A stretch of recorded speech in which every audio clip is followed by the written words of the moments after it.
What's going on, everybody? Welcome back to another live stream. Tonight, we have a special guest, the User Review RC tonight, guys. So let's dive into it. You know where you're at. You're in the fun zone, and you know who you're rocking with. You're rocking with the best, guys. Let's go. 1, 2, 3, let's go.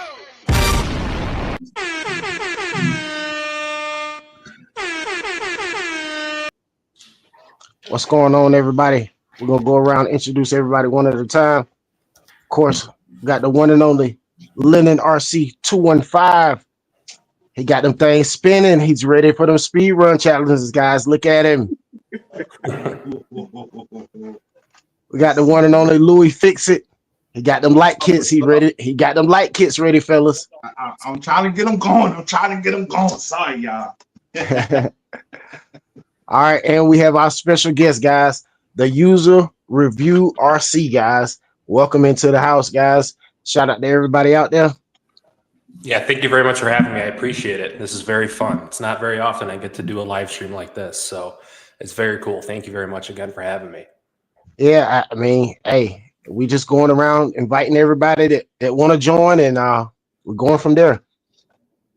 We got quite a few. I got quite a few questions. I got quite a few questions written down. I'm ready to go tonight, guys. I'm ready to go. Shout out to everybody in the chat. I see you out there. J-Man, Loud 410, Rogue, Flyboys 305, Dwayne, Dirty Max, Richard B. I see you. J-Man, Watt. I see you guys out there. Is Life, excuse me, Is Life, RC Fanatic. How is everybody doing? Dwayne, welcome everybody in, guys. All right. So we're going to go around one at a time. We're going to ask you a few questions, and we'll go from there. I guess I'll go ahead and start it off. All right. Let me see. I got quite a few questions, and I don't know where to start. Okay. Wow. I got a lot of them. Well, I know the answer to this question, but I'm going to ask it to you anyway. Did you 3D print your snowmobile yourself? And have you done anything with it yet? So I did not 3D print the snowmobile myself. I actually got that, I believe, 1.5 or 2 years ago. Randomly found some guy that was in state, and he was selling one, so I thought I'd buy it from him. That was before I bought my my P1S, my Bamboo Labs P1S. So I didn't have too much 3D printing experience besides what I did for work. And I bought it. I think I paid like $150 for it, which wasn't too bad. And then it was just a roller chassis for it. But unfortunately, it did not come out the way I wanted it to. Incredibly unstable. There's definitely a lot of work that needs to be done to it. I think I put too much of a power system in it. And I'm going to have to go back to the drawing board this coming winter. Oh, okay. Yeah, because what you put 8S in it? It was 8S, right?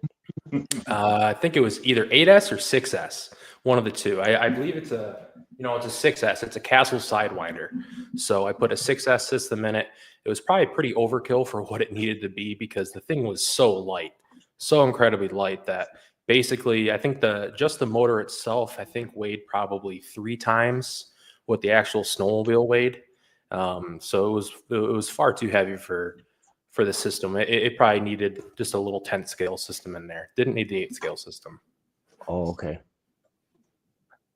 All right, Linden, got something for us?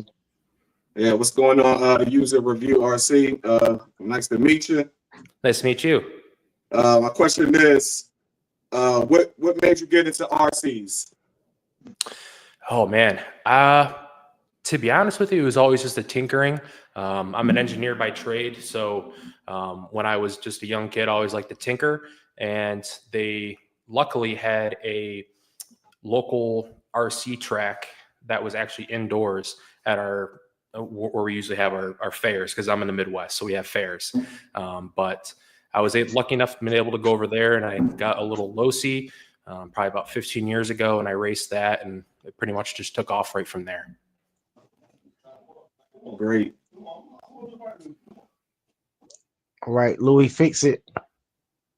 Oh, excuse me. I'm sorry. We got some more people backstage. I hit the wrong button. We got Watt. Welcome Watt back, fellas. What's good, everybody? How you doing, Watt? How you doing? You next, Watt. So have your question ready. I'm Louie, ready. what you got for us? All right, so I see you into all around RCs, from crawlers to relay cars, desert buggies, four-wheelers, jet boats, snowmobiles, even excavates. What is your most enjoyable RC? Honestly, it's probably going to be the crawlers for right now. Definitely, if I had to pick one, it's going to be the SCX6. I've had a lot of fun with that. I did a lot of stuff with 24 scales in the past couple of years. Those are fun because I have probably one of the best indoor courses for 24 scales locally to me. So even on rainy days or snowy days, I can go over there and have fun. But if I had to categorize the discipline of RC, it's probably going to be crawlers, and then if it's going to be an actual RC, it's probably going to be this guy right here. Okay. Gotcha. What? All right. So I see you just got that new Traxxas Funco. My question is, would you buy it again? And have you had any issues with it so far? I am holding all comments on whether or not to get it until I go to the sand dunes, and I'm leaving for the sand dunes tomorrow morning. So first thing when I wake up, I'm going right to the sand dunes, and I'm not going to say any more than I already have on it because I don't want to because it's a sand car and it needs to be driven into sand dunes in order for a proper opinion, at least for me, to be given on it. So as of right now, I mean, it's up in the air, but like I said, I'm going to wait till tomorrow because I haven't been able to really give it its full go until I guess tomorrow. Okay. Yeah, I can respect that. That's a good answer. All right. We got one in the chat from Dwayne. He said, "Is that the 360 degree 5T? Was it worth getting, or would you recommend just getting the 5T?" No. Don't get the 5T or the Louie branded one. This is a roller. They sell them as a roller, or you can get them as a kit. But this is, I think, out the door, it was $1,037. And then I believe the 5Ts, when I got this, the 5Ts were still at about $1,200. And I believe the 5Ts have a 28cc engine in them. I could be wrong, but the third. Did he just freeze up, or is it just me? Oh no! So you're gonna get a better deal out of 30 degree north than you would with getting the Louie 5T. Nice. Just bashing. I see you. What's going on? How you doing? Let me see. I got one for you. Let me get myself on solo. All right. What parts are required to do the 6x6 conversion on your SCX6? Was it a kit or did you piece it together? So it was both. There was a gentleman that had, there was only one person actually that had done a 6x6 conversion and put it online. And I believe his name was Bryce or Brian. I can't remember, but it started with a B. He had a kit online and he had a file for where you could download the third differential plastic cover, so that way you can have a pass through, so that way you can have the third axle, or excuse me, the third drive line.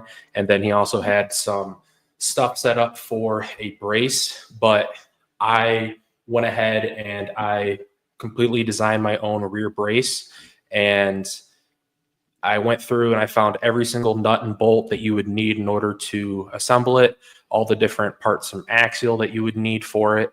But right now, where it's currently sitting is that the kit that I offer is the frame rails, and then also the different support braces that go along with that. And then I utilize the original creators of his third member axle housing, just because he did such a good job with that. It's not even worth me trying to make my own because he did such a good job. So I always reference people to go use his because he did such a good job. It's like a perfect fitment, one shot, and you're done. Awesome. Shout out to everybody watching, guys. Let me see what we got next. Linden. All right. All right. My question is, do you like customizing every RC that you get? Like, I'll give you an example. Like before, when you buy it, or after your first run, and then you customize it. I customize every single thing. It's actually super duper hard not to customize anything because the 24 scale comp that I go to every month, they have a class 1, which is box stock, and I've had 2 box stock SCX 24s that ended up not being able to run class 1 because I messed with them too much and I modified them too much. So it's definitely a habit to do it. Like I remember for this truck, I bought it, I think it was October, and it started snowing right after that. So I couldn't really get out and do everything I wanted with it, but I ended up doing more customizing to this truck even before I even plugged a battery in. So every single vehicle I have is customized to some degree. A lot more than some, but yeah, every vehicle I own. All right. Okay, Louie, fix it. For somebody just getting into this hobby, what advice would you give to them, good or bad? Hold on, Louie. Let me turn your mic up. Hello? Hold on. Say something else again. Hold on. Oh, might be my mic is covered. All right. Can you hear me better? Yeah. Yeah, that's better. All right. I just turned it up too on my end. From the clip. For someone just getting into this hobby, what advice would you give them, good or bad? Don't be afraid to break your car. Don't be afraid. That was one of the main things that I was scared about when I was younger, because obviously I was a kid, and if I broke something, I would have to go, ask my dad for replacement parts or something like that. But don't be afraid to have fun with it. And unfortunately, fortunately with this hobby, when you have fun with something, you break it. So don't be afraid to break what you have. These cars, especially the beginner ones, are super duper easy to work on and to fix, and it's a great way to learn how to work with tools, and it's a great way to just really put your mind at the forefront in order to work on these vehicles. Gotcha. What? Yeah, I got one here. So I heard you said that you're into the mini crawlers right now. Which one would be your favorite stock out of the box, and why? Stock out of the box. So that's actually a good question. It's probably going to be the Red Cat Ascent. As I mentioned before, I had 2 different box stock XCX 24s, and then at my last crawler comp, I needed to buy a new one because, well, I modified all my other ones to all hell, so I couldn't use them. So they were running a deal on these, and man, this thing right out of the box is insane. This was so good that they actually had to change the rules at our local hobby shop, and they had to create an entire separate class of these because a lot of the skilled drivers were actually beating class 2s with these box stock. That's how good these are. It's incredible. I mean, say what you want about Red Cat, but they did an awesome job with this truck. Wow. Oh yeah, I definitely believe they did an awesome job with that little crawler. I've been looking at getting one of those. I've been looking at getting one of those for a while. Right now, I just got a TRX 4M, and then I got the FMS Power Wagon, the little 24 scale. Yes. Yep. So I've been thinking about getting one of them Red Cats, so that's good to hear. I would. Apparently, the word on the street is that with the tariffs, they're going to go up like $20. So instead of being 120, they're going to be 140. And they just came out with the second line of colors. And then I believe with the next batch that's coming over from the suppliers, it's going to have another new set of colors too, but those are going to be more expensive. It looks like I'll be picking one up soon then. Yep. Awesome. All right. Let me see where we at. All right. Okay, here we go. I see you said the Traxxas UDR was once your favorite RC. Is it still your favorite RC? And what are and have you found any more dislikes for the Traxxas UDR? I have found more dislikes.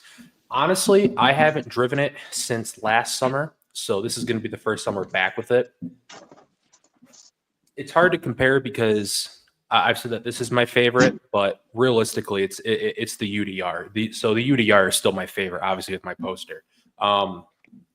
It's about as close as you can get to scale driving with a 7 scale, 8 scale vehicle. It's actually really incredible how capable the vehicle is, even at box stock.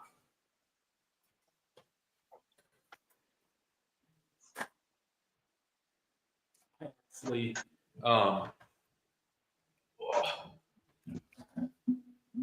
actually never broke anything. In the 2 years that I had it, I never broke anything on it. And last summer, I was like, you know what? If something's not broke yet, I'm going to break it. And ended up doing a complete refurb on it. I stripped every screw out of it, and then I painted the entire cage gloss black in order to give it a more realistic appearance. I threw a crap ton of GPM aluminum parts on here. Probably made it a little bit heavy. Went against my better judgment and got some Vidivon wheels. Great products that are just very expensive. Each wheel was $50 by itself. So, but again, you really do pay for the quality of a Vidivon aluminum machine piece. But yes, that's a very good question. It still is, and not to spoil it, but tomorrow I'm bringing this up with me, and then the sand car as well, and we're gonna have a little shootout comparison video in addition to just a standalone video for the sand rail.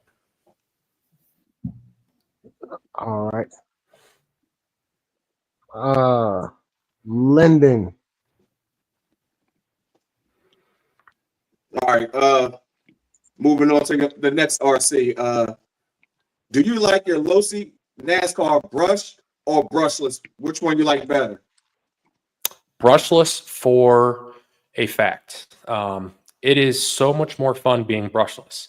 However, the issue is that by me, there's only one place that is able to do races for it, and it's only box stock. And a lot of these clubs I've seen have only done box stock, which I like because it allows for more people to get into the hobby and to get into the races. Because, you know, if you have a kid, not a lot of money, you can go to the store, buy that, then bring it out of the box and you can run it. So for racing, I definitely think that, you know, if you're with a lot of people, brushed is the way to go. But if you really want to have a lot of fun, go brushless. Gotcha. Louie, fix it. All right, so this one, I'm gonna go with that one. All right, so being with as many subs as you have, right? How many fans did you meet in person? How did it feel meeting your first fan in person? 0. I've never met a fan. You didn't meet no fans? Never, not once, never. It's very funny. I was thinking about that the other day. So the channel started in 2011, and I was semi-regular with my uploads. But I've been on YouTube since 2008, I believe. But even in the history of the channel, never met a single one. Never. I don't know how. It's kind of crazy, but yeah, I was just thinking about that the other day. Actually, I was like, you know what? It's kind of weird. I've never met somebody that says, "Oh, I know you from, you know, those videos and whatnot." I think I did have the closest that I've come is with my truck. I made a Tacoma series build on it, and one of the workers from the dealership, said that they noticed me, but I had to keep it quiet because I was in a little bit of a fit with the dealership because I just bought these brand new wheels for my truck, and they were really expensive, and I saved up a lot of money for them. And when they were putting them on my truck, the arm that comes down and holds it into the machine, it scraped the inside of my, it basically rimmed or curbed my rim, and it gouged the aluminum halfway around the wheel, and it sucked so bad. But that was the exact same time that the person said that they noticed me, but I didn't say anything because I was trying to get my wheel fixed by them and get it paid for. So, but that's the only time it's ever come close.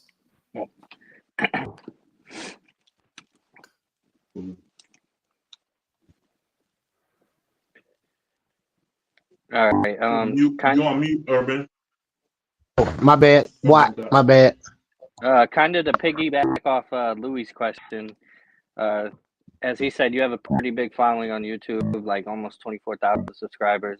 Do you have any advice for anybody just starting out? I know me, I would love to hear this. You know, I'm under 100 subs right now, but I'm just trying to focus on putting out good quality content. So I'm just wondering if you have any advice for me and anybody else just starting. I mean, I got a lot of advice, but it's going to sound cliche, but the number one thing is don't give up. I gave up a lot back in like 2000, between like 2011 and like 2017, 18, gave up a lot in there. And obviously I was in schooling and everything like that. So it was pretty hard to make a consistent posting schedule and everything. And honestly, it was hard to just find content to upload because, you know, in this hobby, you got to spend money to make money essentially. And I just didn't have a lot of money to spend on, you know, hobbies and stupid stuff, but honestly, just don't give up on it.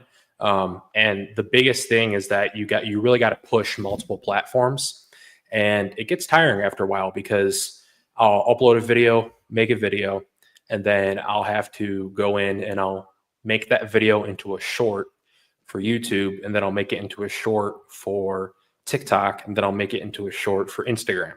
So it's a lot of work. And if you really try and bridge yourself across these different platforms, you will slowly see not only just YouTube, but you'll see all the other platforms coming together.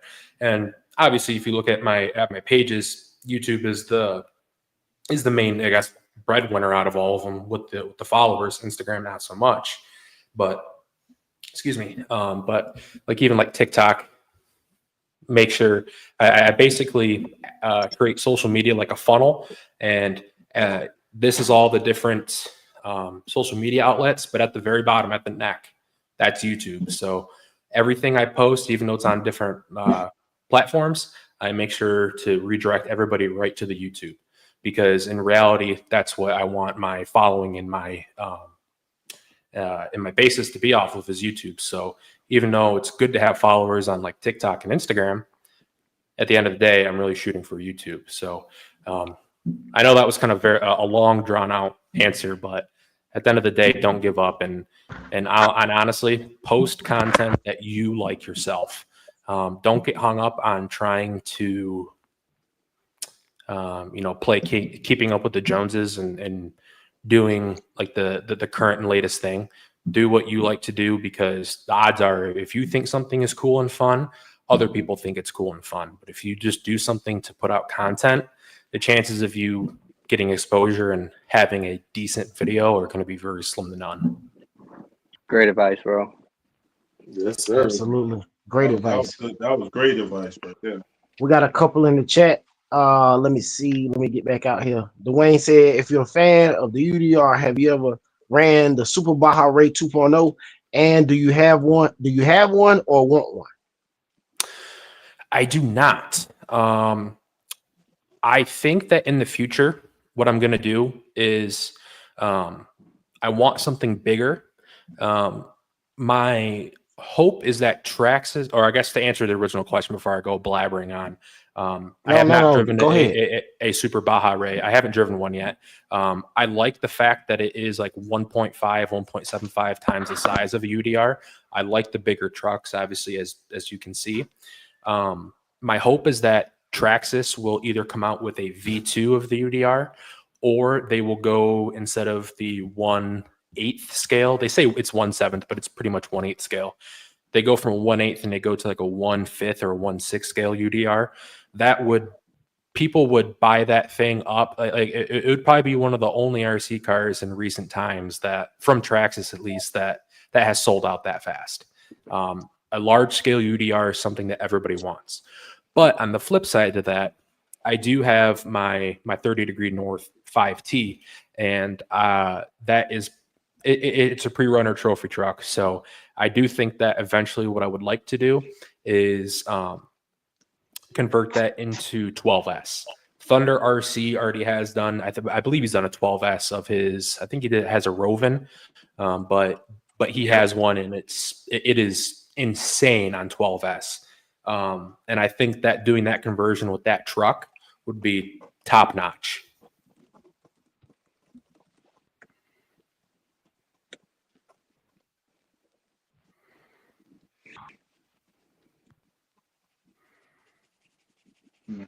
Ty, you're on mute. You're on mute. Oh, okay. My bad. J-Man said, what's your favorite RC to upgrade and brand of parts you like to use? My bad. Sorry, I don't know if you heard, but that's my ringtone. You guys ever see Tourette's guy on YouTube back in the day? Yeah. Yeah, that's the ringtone. He goes, "Ah, Bob Saget," and he hits his head in the chandelier. So there you go. But my favorite car as of recently, in order to upgrade, is probably, let me put some stuff back. I would probably say number 2 is the UDR, just because it's so realistic.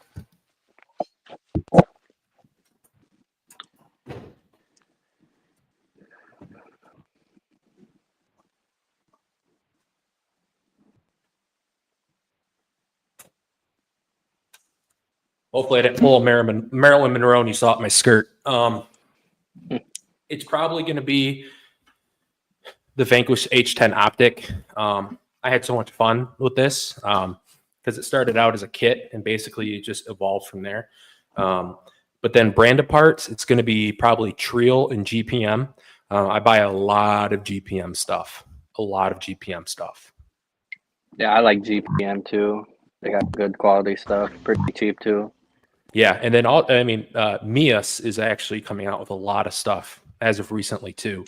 I remember when they first started. Well, I mean, I guess they've been around since like 2015, but they really haven't hit the market until like the past like 2 years. So Mias has also had some great stuff as well. Awesome. Shout out to everybody in the chat. If you have a question for the user review RC, guys, don't forget to put a question mark in front of your question so it'll stand out in chat. I got one for you. Let me see. Where was it? I just was looking at it. Okay, matter of fact, because we're gonna pivot off what you just answered right there. Your H10 optic. How many hours of work did you put into it? Ooh. What parts did you add onto it? And can we see it up close? Yes, and yes. The amount of hours, man, I don't know. A lot. I think it only took me about 3-4 hours to build, but then all the work all the hours after that was all in modification. There was a lot of testing, a lot of tuning.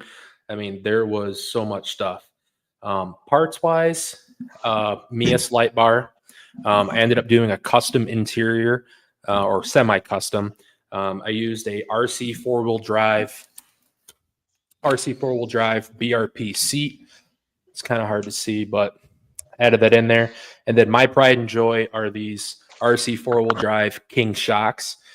This is what really seals the deal, in my opinion, on the looks of it. I love King shocks in real life, and on RC cars, they look even cooler, I believe.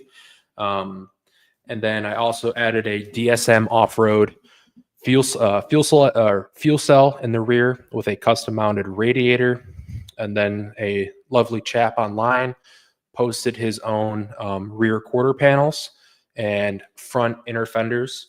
So I was able to do that. And then let's see, save some money. And I heated up these stock links and made those high clearance by themselves.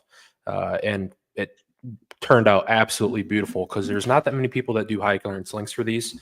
There's probably about 4 or 5 of them, but they all charge about $80, $90 for a set.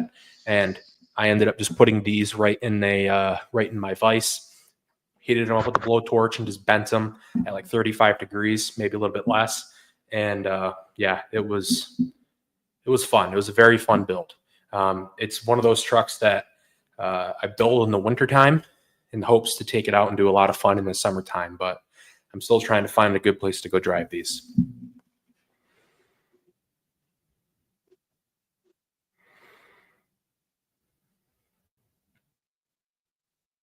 Ty, you on mute.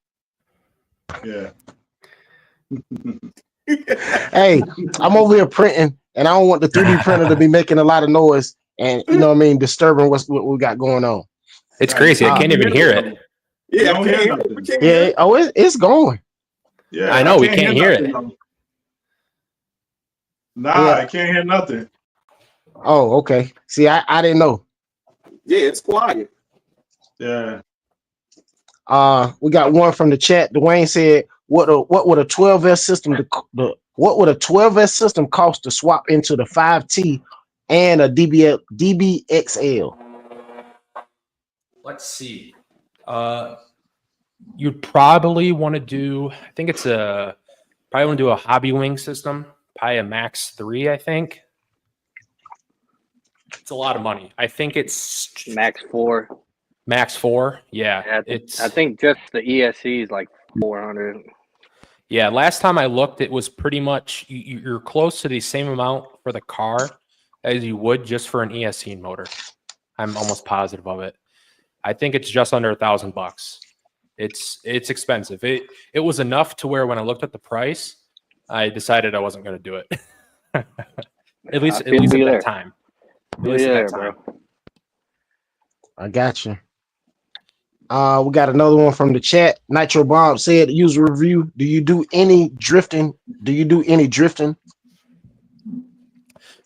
Let's see. Kind of. I guess for technical terms, it would be considered power sliding.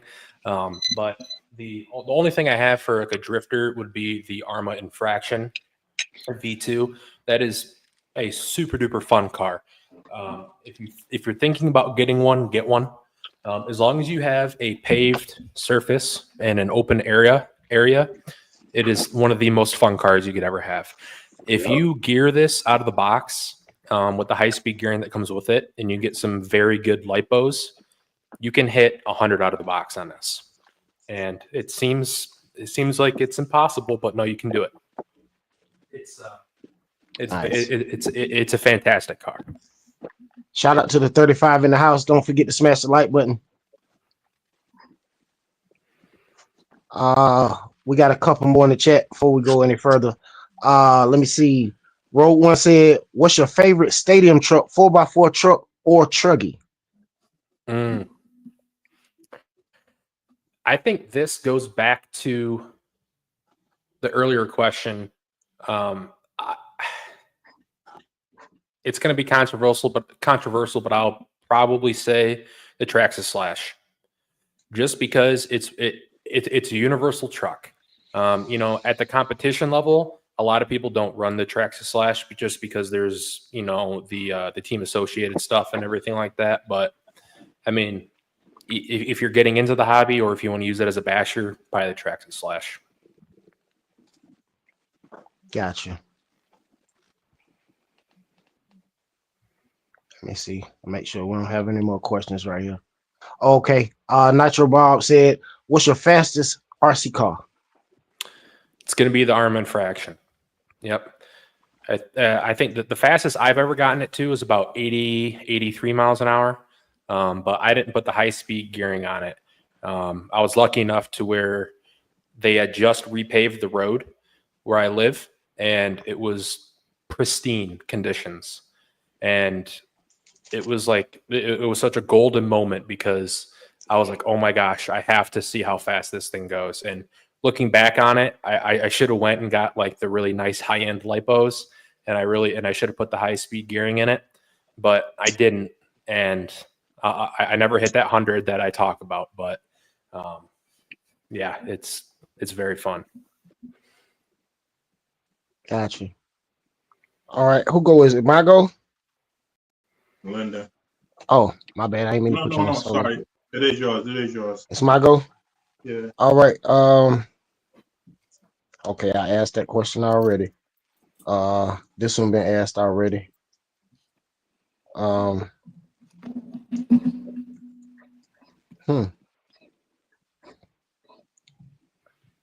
okay. Do you plan on picking up any of the new Relalo 1/7 scale crawlers to add to your collection? I would love to have the JK. I think that's a very, very cool car. I was really impressed with them on how scaled they made it look, and I think they did a great job with that. So if I am going to pick one up, it's probably going to be that. It's probably going to be the JK. Okay. Nice. Shout out to the 36 people in the house. Don't forget to smash the like button on the way in, fellas. Yes, sir. Linden. All right. My question is about the products. How do you like the eco power products that you be using? I like them. I really do like them. My thing is that I don't promote anything that I wouldn't use myself or I don't like myself. So I get a lot. I won't say a lot, but I get inquiries about promoting some stuff, and it's a lot of mass produced items. And I just don't feel comfortable with promoting something like that because it's if it's mass produced and it's basically just rebranded content, but with the eco power stuff, that's pretty much ground up. And the servos, I put them in everything. Put them in my boat, put them in my mini crawlers, put them in my UDR, put them in my Slash when I had that. I put them in all my crawlers. They're great, and they're really affordable. That's the main thing too, is that eco power is it's very economically friendly. And that's one of the hard parts about RCs these days, is that there's a lot of parts out there that are cheap, but then there's also a lot of parts out there that are expensive, and not everybody has a lot of money to toss around with stuff. So being able to have a decent product for a decent price is hard to come by, and that's why I like eco power stuff. Great, gotcha. Louie, fix it. All right. So I'm gonna kind of piggyback J-Man question. What do you think is the best content? Running your RCs or upgrading your RC? Man, Your best content. Sorry, your best content. Oh, my best content? Well, I'll answer it in two separate ways. For my content, it's running. For some reason, my upgrading stuff doesn't really do that well. But for me, I like to see a mixture of both. I like a 50-50 blend. I love when the first part of a video is upgrading, and then the other half is bashing or driving or crawling, whatever you just did. That's like, to me personally, that's like the ultimate golden ticket right there, is because there's nothing I love more than upgrading a car, and there's nothing I love more than seeing someone else upgrade a vehicle that I don't have the money for, and they put the parts on that I want. It's like it's almost as if I'm doing it too. So yes, that's my answer. unfortunately, I would love my upgrading stuff to have more views and to have more exposure, but at the end of the day, a lot of people like the running stuff. They love the running stuff. Absolutely. Hold on. Sorry. The last couple questions back, you was like, you know, you took a little while answering the question. I think people want to hear the long answers that you have for these questions so that they can get more understanding out of, you know, the questions that they asking and the answers that you're giving.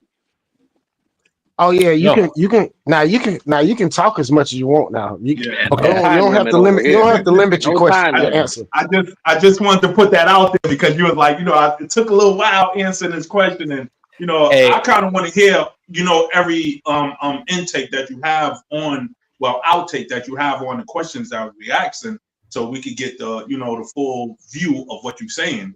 You know, I just had to put that out there. No, I appreciate that. Thank you. Yeah, a lot of times when I talk, I don't want people to think that I'm blabbering or just going on and on and on and on. But I guess that's the whole point of this today, of this live stream, is to go on and on and on. So absolutely. Yeah, we got 3 hours there. We got 3 hours to hear what you got to say. Or as long as you can hang out. I mean, we know you might not be able to hang out the whole 3 hours, but normally we hang out for about 3 hours. We're gonna do 5 hours tonight. It's Thursday. Oh my goodness! No way, Louie. I can't do it. What, you got something for us? Yeah, I do. So I see you got some content on your real truck. What do you like to make more content wise? Do you like to make it on your real truck or your RCs? RCs. The stuff with my truck honestly kind of happened by accident.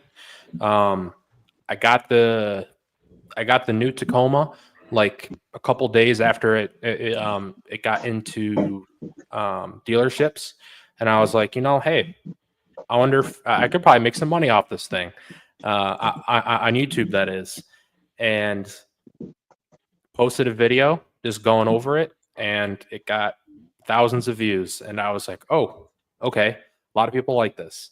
And it was one of those scenarios where having the latest and greatest actually kind of paid off. And a lot of people had questions about it. A lot of people had critiques about the truck because I don't know if you guys are like real car people in real life. I'm sure you guys are. But yeah, when the new body style changed and they went from the 3rd gen to the 4th gen, the 3rd gen and previous was considered kind of like the bulletproof cars, where, you know, if the world ends, there's going to be cockroaches and Tacomas left over. And a lot of people didn't really like the new body style, and they didn't like the change from the 6-cylinder to the 4-cylinder. And that was probably, and what's crazy, I mean, and this is social media at its finest, is that the haters, or the negative speak people, were actually the ones that helped get me exposure on my channel and get me views. I typically don't tolerate very negative comments on my channel, just because I kind of believe in, if you don't have anything nice to say, don't say it at all. And my other rule is that everyone's entitled to their own opinion. But if you just come out and blatantly say something really negative about, you know, a product or something in general, I'm probably going to delete it. But I always say I invite you to repost it, but with constructive criticism. Explain what you don't like about it. Explain why you don't like it. Don't just sit there and say that something sucks. You know what? Give an explanation as to why. What's that? Chastity. If you want to say something that you can't say on here, chastity. Oh, he don't know yet. Oh, if you want to say a word that you can't say on the live, okay. When we you use it and substitute as chastity. Okay. Yeah, when like if somebody want to use a little profane language, we replace that word with chastity. Or if we read in the chat and it's a profane language, we replace it with chastity. Only reason we do that, we try to keep it E for everybody. You know what I'm saying? Like, you know, because some of the guys, they watch it with their kids. My nephew watching, sometimes my daughter watching, Linden's son watching, J-Man watching with his son, Rita Fit watching with his kids. I mean, it's all good. I mean, you know, we adults, sometimes it slip, you know what I mean? But hey, you know. Yeah. Yeah, Louie just was just telling you what we do around here. Got it. But it was one of those scenarios where a lot of times the negative comments were coming in so much that it was actually increasing the algorithm, because the algorithm was seeing that there were so many people commenting on the video that it was actually getting me more exposure, and it was recommending it to more people. And it was kind of just one of those. It was just one of those things where it just happened by accident, and I just kind of escalated it from there. And I was able to work with a company to help promote different products for this new vehicle, just because a lot of people didn't have anything on there or on the market yet, and a lot of people still don't. So it's a very cool opportunity, and unfortunately, I would love for my RC stuff to be the breadwinner of the channel, but it's my truck that does it. So I'm very fortunate to have my truck and for it to help me pay for some gas money here and there. But I think definitely content wise, it's going to be the RC cars, but then and then the truck comes second.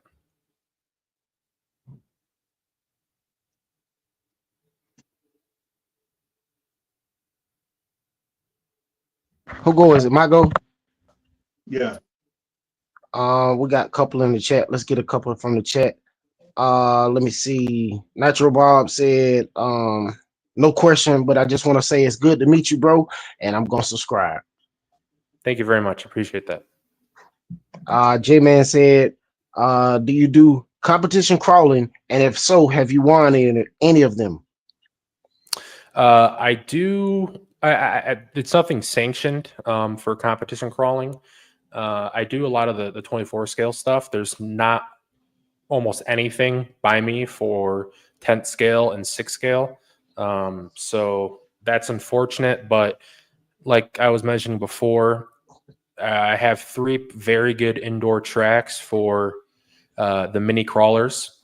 And I take those probably about once a month, once every other month, and go out and have fun with those. I won my very first competition with my original RC 124th competition crawler. Won my very first one, and then I got a first place and a second place at my second competition, and then my last 2 or 3 I haven't done well at all. It's really weird how that works, because my driving skills have gotten better and my cars have gotten better, but somehow I haven't been placing. So I got to hopefully correct that sometime soon. Awesome. Let me see. We got some more in the chat. Let me see. Let me get back up here. Shout out to everybody just joining. I see you guys out there. Welcome in. King D said, what type of basher are you? I'd probably say I'm a gentle basher. I'm a gentle one. The one vehicle I don't have is a legit, true basher of a vehicle. I had a Stampede 4x4 VXL many years ago, and that was my only true basher. But as of right now, I'm still on the hunt for a different one. I really would like a Traxxas sledge. I would love a Traxxas sledge, but just unfortunately, it's not in the cards right now, or until I find one that is. But there's a lot of them used, and I would love to get a used one, because I actually want to take the 1/8 scale Sidewinder system, and I want to put that in the Traxxas sledge, and then get a smaller 10th scale system and put that into the snowmobile. So that way it kind of balances it out. Because I really don't want to spend another $750 for an RC car on top of the $1,300 that the Sandrail already cost. Got you. We got another one from the chat. Nitro Bob said, opinion on the Losi 22 Sprint. Do you think it can be a basher? 22 Sprint? No, I don't think so. That's definitely one that you would need to keep it for its actual purpose, which is the oval dirt track. It's tough because there's one oval dirt track in probably a 50-mile radius for me. So if you buy one, you got to drive 50 miles to the one oval dirt track, and they might do their stuff on a Tuesday, Thursday night, or they might do it on a Friday or Saturday, and it just really depends. That goes off into another rant that I have of there needs to be more tracks. There needs to be more different types of disciplines at these tracks. It's something I would love to see more of. I'd love to see more carpet areas open up. I'd love to see more oval tracks open up. I don't know. I don't know. I guess that's a question I have for you guys. Where you guys are located, do you guys have a lot of areas in order to crawl, bash, or like even race at like a track or anything like that? Nope. No, nothing like that. We on the street. I'm on the I street. I wish. Yeah, I live in the city. Okay. I gotta go like far out to go to a racetrack. Okay. But I do have large parks. Okay, so you have large parks. Okay. Yeah, I got large parks, and I got trails. That's where I do my crawling sometimes on trails, on trail walks. Same here. Yep. Yeah, me too. I got a little crawler course in the backyard, so I go out back and get a little session in real quick. Yeah, it's definitely tough. I mean, I'm lucky enough to have one nice clay track within about 20-ish miles from me, but that's just one. But you really have to have a stadium truck for that, and then I don't have my Slash anymore, so I can't take that anywhere. But yeah, pretty much the indoor crawler stuff is the only thing I have by me. So it definitely stinks. It definitely stinks that there's not more stuff out there, because I would definitely have a lot more cars if there was, a dirt oval track or a concrete oval track somewhere, because one of the coolest videos I've seen is that I believe that they're called a velodrome or velodome, but basically it's the Olympic style courses. It's basically a mini NASCAR track. Let's put it that way. It's a mini NASCAR oval, but it's perfect size for anywhere between a 1/8 and a 1/5 scale car. And there's a video on YouTube out in California of like 5 or 6 people that have ARMA infractions, and they put the NASCAR bodies on them, and it was so incredibly cool because it just looked like a mini NASCAR race, and it had the banked corners, it had the nice straightaway. It was awesome. I mean, obviously the bikers don't like it when you do that, but if it's a public park and it's a public place, who are they to say? Can't beat them. We got a question in the chat from Nitro Bob. He said, did you ever have the full-size Summit? Those used to be insane. That was like my dream car to have back when I was a kid, was the OG Summit. I remember my best friend's older brother had one, and I believe he had the yellow Hummer H2 body on it from like 2008 or something like that. I don't know when it was, but I mean, it was an awesome car, because that was kind of like a crossover vehicle where it was a crawler, it was a basher. I think that's definitely one vehicle I'd like to go back and get today, because it's something I didn't have back then.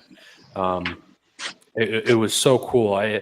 I believe the color scheme that I wanted was the orange and black, or maybe it was the red and black. I don't know if they had the orange and black one way back then, but I think those are still in production. The Summits, I think they still are, because I remember there's a I think there's a 16th scale Summit now, and then there's a 8th scale Summit, I believe. I think there's 2 of them.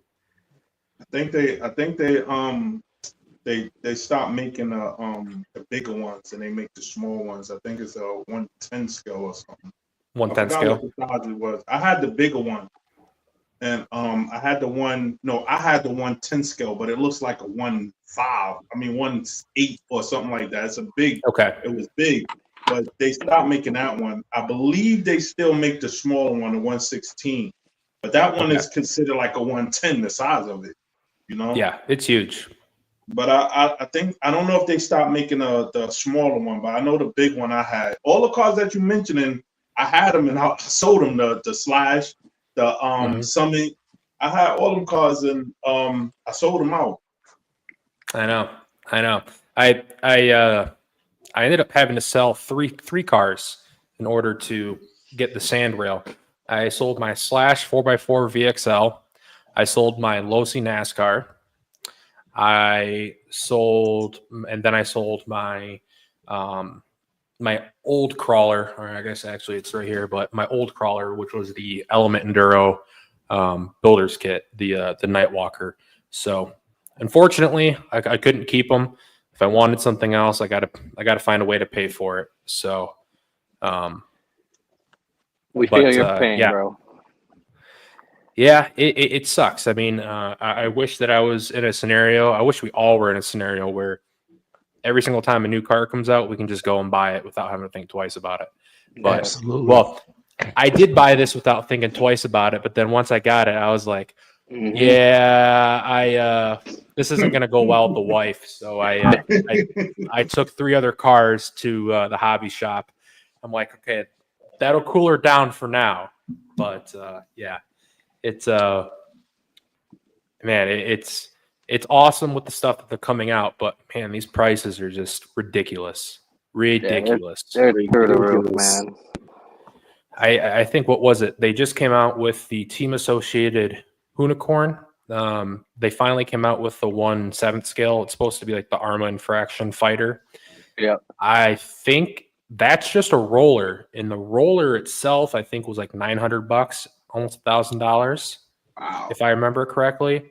I didn't see the actual price, but I one of my friends was talking about it, and he says it's very expensive just for a roller. But I mean, there's also licensing and branding that goes along with that too. So I mean, you gotta accommodate for 10 to 15% of that price that you're paying for is just in branding that's going to all those people, because Hoonigan gets a slice, you know, Ken Block's family gets a slice, and then all the other sponsors that are on that car, they all get a slice. So Wow. it's unfortunate, but I mean, at the end of the day, we get cool cars. And that's the thing that I think a lot of people forget, is that with these cars that are coming out, they're very, very cool. But the unfortunate part is that everyone's got to make money somehow. And in one of my videos coming up, it's going to be, you know, is this worth it? And what's the deal with the price? Because what's funny is that not one negative comment about this car. Actually, here, I'll get it. Yeah, I seen one at my local hobby shop recently. It looks slick in person. Like, Shout out to the 38 in the house. Like that. I don't know. It's a good looking truck for sure. Mm-hmm. Shout out to the 38 in the house. Don't forget to smash the like button, fellas.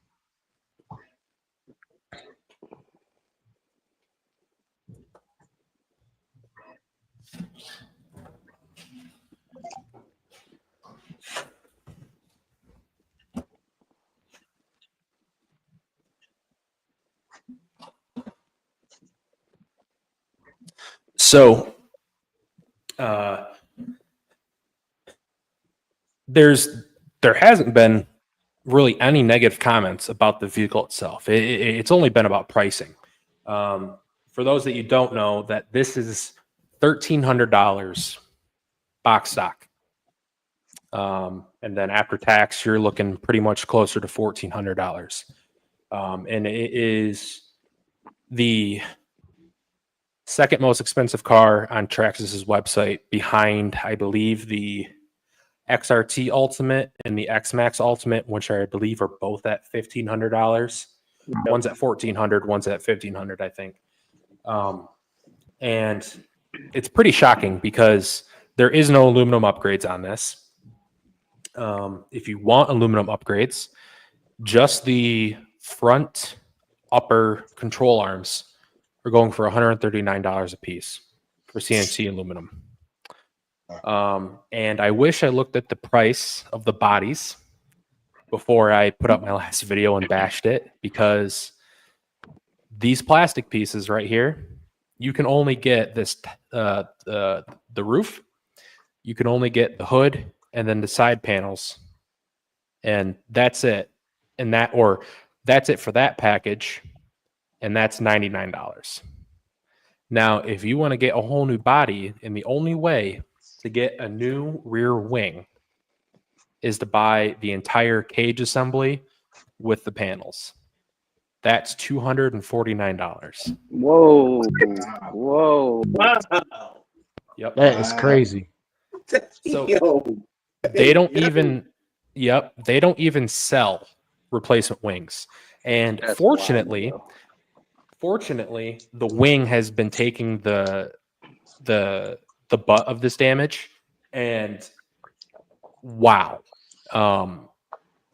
It kind of bothers me that in order just to get the wing, you have to buy the entire cage and body panel assembly for $250. It's insane.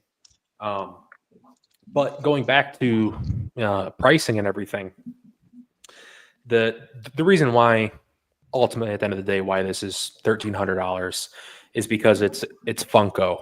And I don't know if you guys know anything about the Funco brand itself, but they make some of the best off-road sand cars in real life.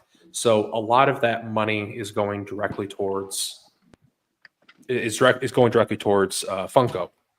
So realistically, my guess is that probably a good 20% of the total revenue of this car that Traxxas makes goes directly to Funco, it goes to Whipple, it goes to all the other brands that are being advertised on this car to make it is what it is.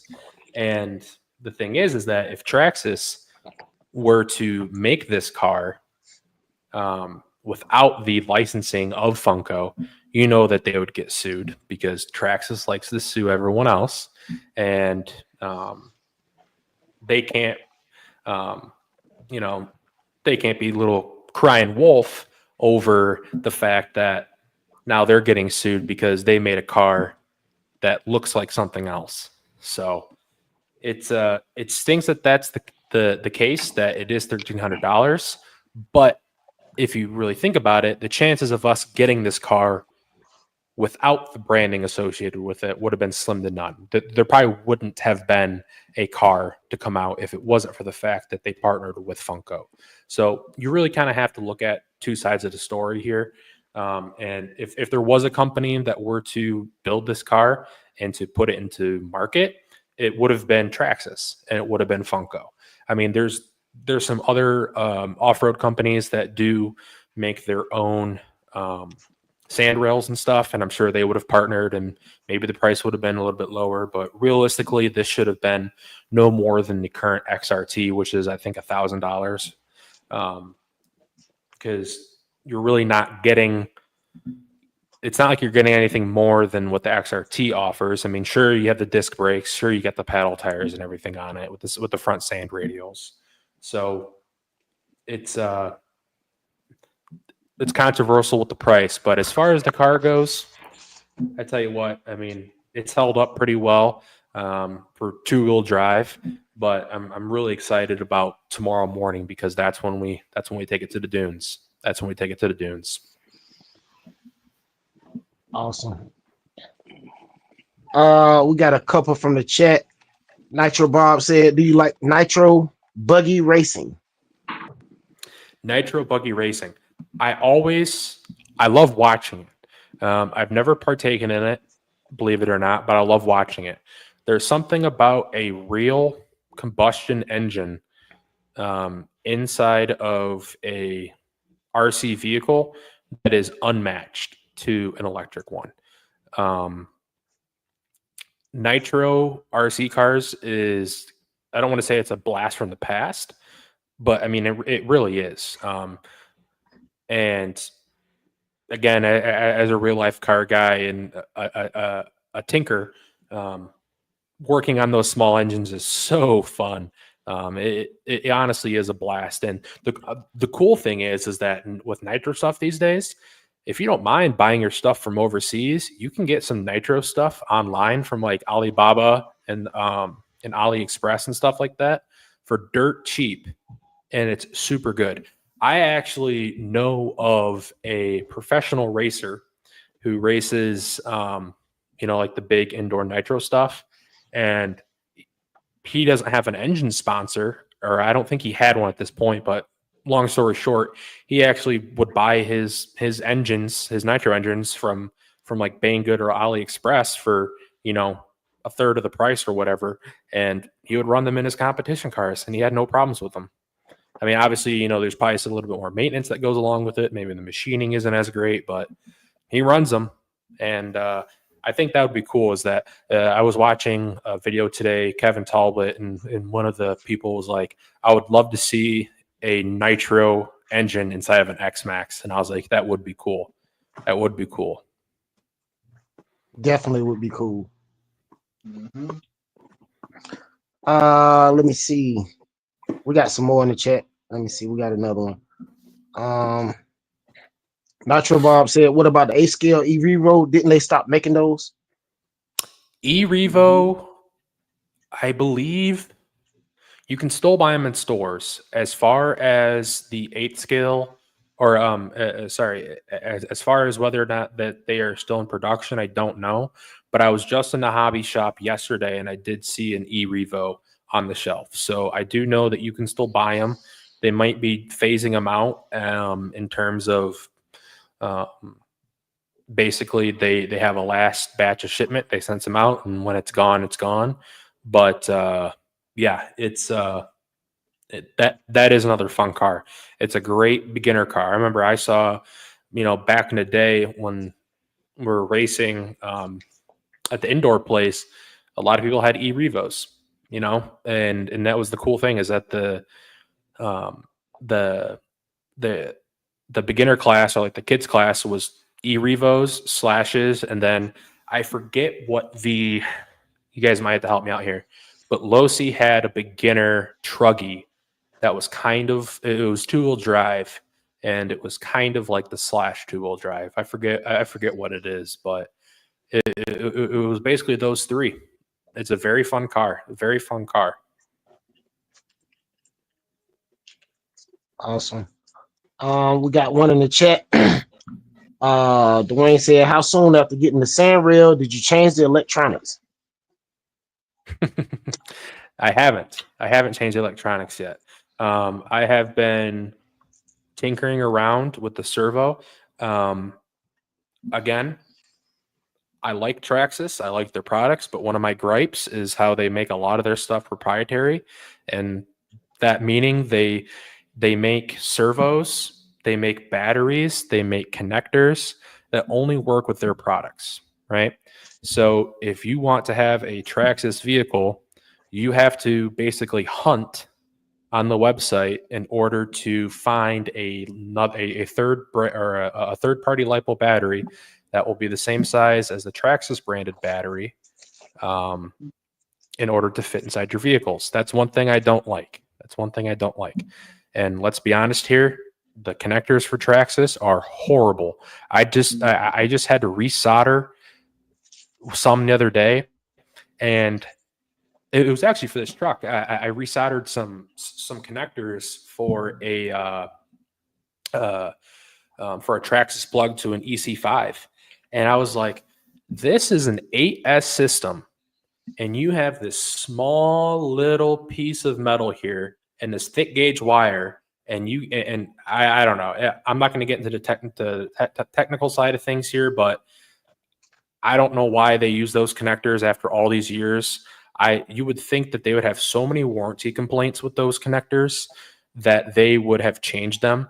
And there has to be something to do with, my personal theory is that it's something to do with, I don't want to say a money grab, but Traxxas is very, very close knit and very, I don't know what's the word for it, but very strict with their warranties. So if you clip those connectors and you have an issue with your truck and they notice that you have clipped those connectors, they will not warranty your product. They will not warranty your product. So my theory is that they purposely put those connectors on there because they know that people are going to clip them and take them off. And then so when they go and try and warranty them, they save money by not having to do the warranty because they clip those connectors. That's my tinfoil hat conspiracy theory, but you know, it makes sense. Oh yeah, it makes it's very sense. possible. Very possible. Hey, look, he don't even know. Oh, we are the tinfoil hat gang. We come up with conspiracies about what new cars are coming out and all that. We do it all. So that was really funny by you just saying your tinfoil hat conspiracy. Yes, sir. Shout out to the tinfoil hat gang. Yep, yep. It. I mean, it. But I mean, if on the surface, it sounds crazy, but if you really think about it, you're like, man, you guys were shaking your heads when I was talking about the connectors. You know how bad they are, right? Oh, yeah. I just cannot believe that a company like Traxxas would have such bad connectors like that, because they have a very smart team of engineers. They have a very smart team of just everybody. And to have something like that on their products for all these years really boggles my mind, because I'll be honest with you, from someone in, you know, a similar industry, it's not that much money in order to switch over. It doesn't take that long in order to redesign something new, especially when there's a lot of stuff that's already on the market that you can basically pick and pull from. It's a very simple and easy thing for Traxxas to do, and why they haven't done it after, hell, I don't know how many years. What is it? It's probably been going 15 years that they've had them. Yeah, why they haven't changed them? Why they haven't changed them? No idea. I think they didn't change them because they got the charges. They got their Traxxas charges that only charge them batteries. I think you're right too. And they trying to stick with their proprietary stuff. That way, you can only use their stuff. You know. And I heard they a style of Dune plugs. They do or don't. It's like a Dune style plug connector. Oh yes. Yes. Yep, that is true. All right, I gotta say this though. Dune's plugs, the most powerful connectors in RC.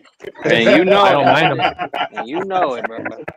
I don't mind them. Man, that is too funny. That's just all right. I asked that on my question. Yeah. We got one in the chat. Road one said, "Are you putting the Gravitz tires on the rear of the sand rail?" I put on, what is it? Is it the? It's whatever the XRT ones are. I already did that for my. Those are the graphics. Okay. Yeah. I put them on the rear. I put them on the front as well. But unfortunately, just with the change in the track width of the vehicle, it just wasn't feasible for the front. It really needs to have the skinnier radials in the front for steering. The surface contact patch was just far too much in the front with those XRT tires. And it just kept shaking the front anytime I tried to drive it at high speeds. So in the rears, they work well for gravel, grass, but if you're in thick mud, they don't work well. And they also work good for the street too. So, but surprisingly, in my last video, when I was trying to clear the double road gap, I had the XRT tires on, and it just wasn't biting. It just wasn't really working that well. And I threw on the paddle tires, and those things hooked like crazy, and it really dug into the dirt and the grass, and it basically slingshotted it, and it was incredible. I was not expecting to work as well as they did. Yeah, I've seen a couple people say that those paddle tires work really well on there. The paddle tires work really well, and the one thing I said in my video is that I don't like running them. on anything that's not sand, because paddle tires are very fragile. And if you, especially with rear wheel drive on 8S, if you accidentally did a burnout on the concrete with these things, you would eat these things up right away. So I remember, like, I basically carried it over to the dirt or over to the grass, just did it on the grass, crashed it, and then I just carried it back. But yeah, that's the thing, is that, I mean, again, these tires, I think just for the rear set, I think they're another like $125 or something like that. It's ludicrous. It is ridiculous. It is. I was lucky enough to where I had enough store credit saved up at the hobby shop to where I was able to get one set of the graphics tires for free. So I only had to pay the one set. But again, those graphics tires are, I think, $70 or $75 for just two of them. Oh, okay. All right. So I'm gonna pivot off of what they were asking you about the sand rail. Okay. Are any mods needed to the sand rail out of the box? So far, I haven't found any. The only thing is there's a couple of plastic pieces that are for novelty purposes, like the external bypass coilovers right here. These are the external bypasses, and I broke this one right here, the right rear. I broke that one, but I ended up 3D designing and 3D printing my own and putting a logo on them, and that broke right away. So I would say if you don't care about the looks of it, I would just take those off, because they're going to break. They're going to break, and it's kind of like a design flaw. But I'll put this up on its side. As you guys know, with the ball joints inside of the shocks, these can pivot, right? I don't know if you can, with my hand, these pivot, right? Well, and since these are going through the upper control arms, if this is spun all the way over to one side or the other, and you flex the control arm, it actually gets caught in there. So that's how the back right one broke, is that it was all the way over, and then all it did was just take the one hit, just snapped it right off. So I would say that, but I was watching a couple other videos, and one guy had an issue with the front, the disc brake system. He caught a twig right here and basically ripped the cable out. That's just something that's just something that happens. Realistically, I think what they should have done is they should have put the brake calipers. You can kind of see it on this one. The brake calipers right now are on the front of the car, or at the front of the wheel. They need to be on the rear of the wheel, so that way they can run the cable instead of the front of the control arm to the rear of the control arm, so that way there's nothing directly in its way in order for it to get snagged. But that's one thing I haven't encountered yet, because I haven't really run it through any twigs or anything yet. But so far, so good. They did put the new 2085 XL servo in here. And that's supposed to be 43% more torque than the standard 2085. So that's what they're putting in all their X series now, is the 2085 XLs. And it's good. It's decent, but I'm playing around with putting an Eco Power in here. I just got to get it set up and everything, because, again, going back to Traxxas and its proprietary stuff, this is somewhere between a standard size servo and a fifth scale servo. So there's like 2 or 3 direct fit servos on the market. There's a Perfect Pass, and then there's another one. I think it's like a KHG or something like that. I can't remember, but there's literally only 2 or 3 on the market, and they're hard to get a hold of. Perfect Pass is always sold out, and then the other one, you either have to get it on eBay or you have to get it from like Banggood or AliExpress. So you're going to take forever to get here. So yeah, that's another thing I don't like, is how they proprietary size the X series servos. And let's be honest, even an upgraded Traxxas servo is still behind a standard, third-party servo. They're not the greatest. I will say this is really, really loud.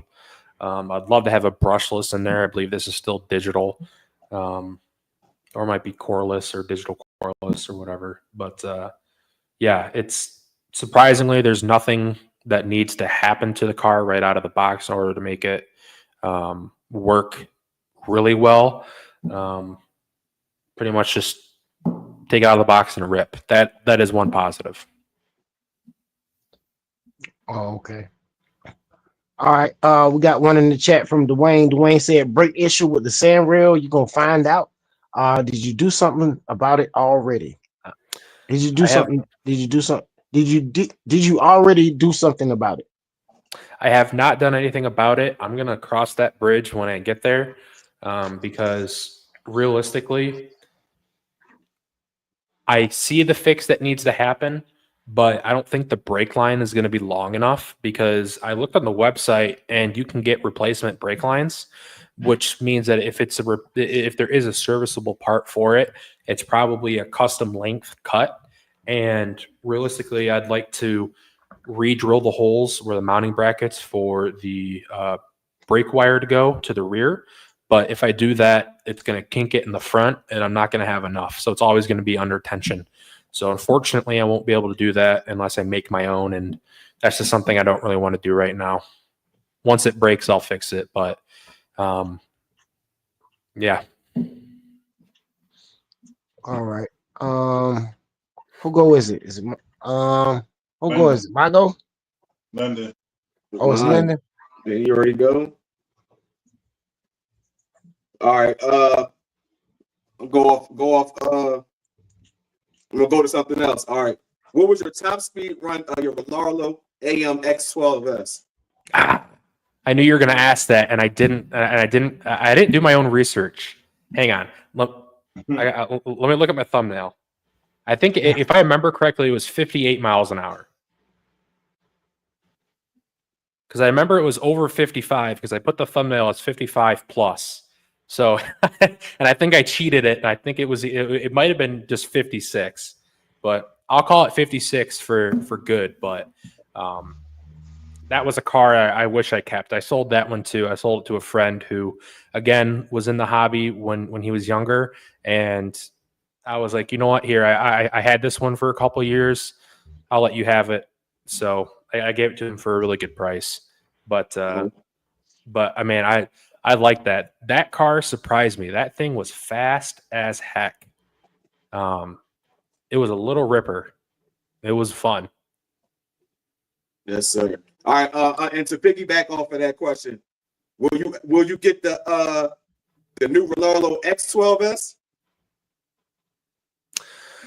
You know, I'm actually thinking about getting an Omni Terminator.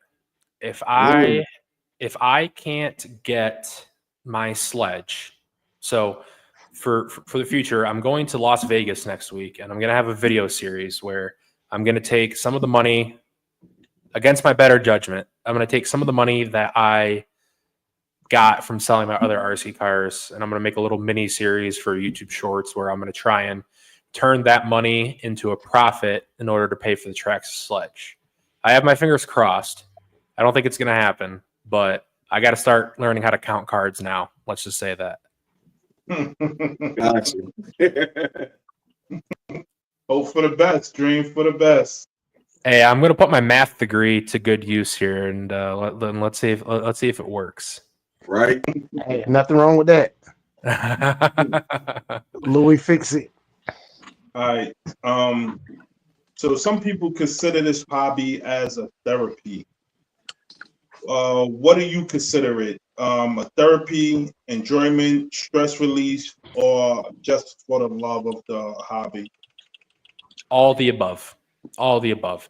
There is nothing more fun than when you buy a new RC car and you spend a little bit more money than you should online shopping for parts, and then you just order them all at once and you just wait for the mailman to come. Man, I love that feeling. I love it. I love it. I love it. Like, I remember when I was building the crawler, and obviously it was a kit, and I didn't want to build the stock, and I ordered all these parts. Man, I think I had like 2 packages coming a day for like a week straight, and it was fantastic. There is no better feeling than that. And it's a good way to get away from screen time. One of my biggest problems is that I love the internet, obviously, and I spend a lot of time on the internet at work or for work, or I guess not on the internet specifically, but just in front of a computer screen. And when I get home, my other hobby outside of RC cars is video games. So there's some days where my entire day, aside for a couple hours that I'm awake, is all allocated to in front of a computer screen. And, you know, just for eye health and just general health, it's just not the greatest in order to do that. So being able to have a workshop in my garage and to have this hobby is a very, very big plus, because it allows me to get away from the screen and just work with my hands. So. Absolutely. Great answer. What RC? Somebody asked you what was you working on a little earlier. Can you answer that? What you working on, and then ask your question? Yeah, I got the Big Rock 6S on the bench again for opinion change. It's been going into thermal, so I'm gonna go ahead and drop the opinion. But yeah, my question is, what is your favorite part of the RC hobby? Do you enjoy wrenching? Do you enjoy bashing? Do you enjoy posting content? Really, just what's your favorite part about the hobby? When I'm in a groove, posting content's my absolute favorite, because I'll tell you what, aside from the no better feeling of having parts arrive to your door, there's no better feeling than when you post a video and you can just see the likes and the views just start rolling in. Man, it is a great reflection of, it is a fantastic reflection of the fruits of your labor. But on the contrary, there's nothing more discouraging than when you put a lot of work and effort into a video or into content, and it doesn't get any, it barely gets any views or, you know, any exposure. I remember I put a lot, I think I had like a 6 or 7 part series on my SCX6. And then aside from the first video, I think that maybe one other video got like 1,000 views or something like that. So it was kind of discouraging. But at the end of the day, I didn't buy that car, or I didn't buy that truck to make content. I bought the truck for my own personal enjoyment, for my own personal satisfaction. Because at the end of the day, I would still do this hobby if it wasn't for YouTube. Because I did this, I've been in this hobby a long time before YouTube, and even before I started converting my channel over to RC specific related content, I was still in this hobby. So, and I think that kind of goes back to the earlier question of like social media. You really gotta do the stuff that you like to do first, because if you start making content to appease an audience and not appease yourself, you're going to lose contact with it. You're going to lose touch with what you're trying to do, and it's just not going to be fun. There's been times where I've made content just to make content because I knew that I needed to get something out, and I knew that people would probably like it if I did put something out. But at the end of the day, it just, I mean, it literally took me, I think, a week to edit one video that on a normal day, on a normal video, would have taken me just maybe an afternoon. It literally took me a full week. So you really have to focus on what you like. If you guys ever seen Joe Dirt, yeah, there's a scene where you know, snakes and sparklers, right? And that's a good lesson in sales right there. Even though it's a silly movie, you know. What Joe Dirt was saying is that, you know, you got to sell for what the people are going to buy, not what you like. Well, with YouTube and kind of in this discipline, it's kind of the opposite, because when you post something that you like, there's a lot more heart and there's a lot more effort that goes into the content. And I think that's what makes the better content. So what you were saying earlier about how, you know, you were talking about 100 subscribers and you're focusing on putting out good content. I think I would shift your narrative to putting out content that you personally like, that you personally enjoy. You know, if you're really passionate about making a video on different gear sizes and, how that is going to affect your car performance wise for bashing or speed runs, I say do it, because putting out content just to appease a small demographic of people, you might get 2 or 3 videos in and you're just going to realize that, man, I don't want to make another video on it. So I don't know. It's tough. It's tough when you try to intertwine social media in with a lot of this stuff. Good answer. Absolutely. We got one from the chat. Dwayne said, you haven't seen videos on the brakes locking up or running on the sand. Sand gets in between the caliper and the disc. Yes, I saw that. There is. So I go to the sand dunes quite often. I'm lucky to have sand dunes where I live, some pretty big ones.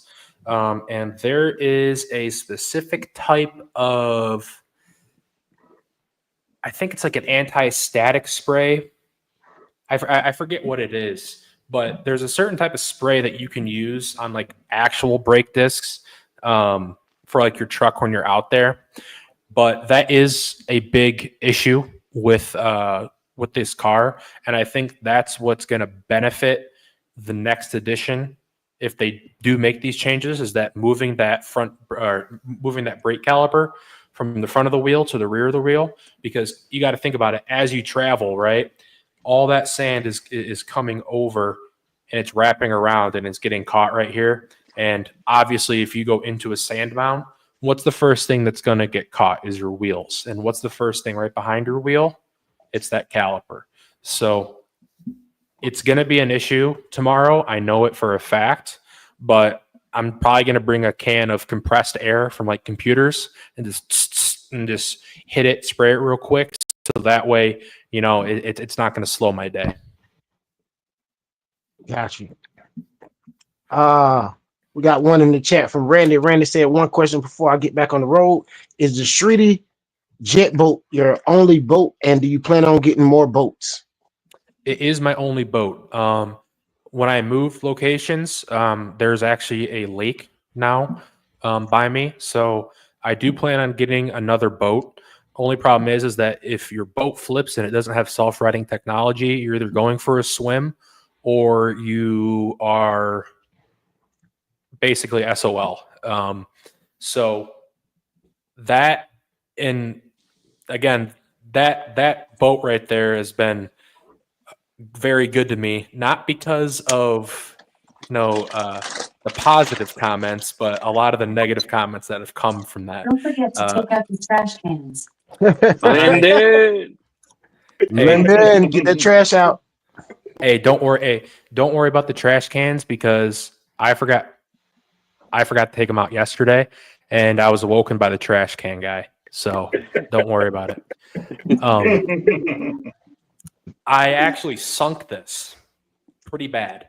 Not to where it was like full on Titanic at the bottom of the river, but there was a pretty heavy current flow that day, and I sunk that thing, and I titled it "Idiot Sinks Brand New $700 Boat," in which it was. I mean, an idiot did sink a $700 boat that day, but it was literally right in the middle of the river.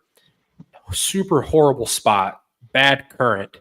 But I got lucky because where the boat was sitting, there was an opposing current coming like the opposite way. So instead of it going all the way down the river, it basically just sat there and it just spun around in the middle of this current. So it stayed in place, and I got super duper lucky.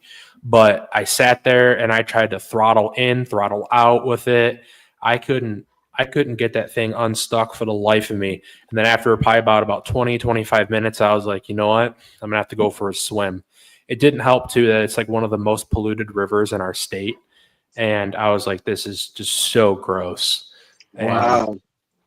And it was dedication.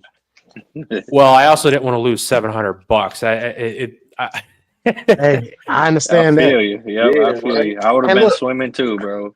I got a question to kind of pivot off of that. So that boat, I saw it kind of self-righted on its own when you was like going up through the river. But at one point in the video, I saw it flip over and it looked like it was floating away.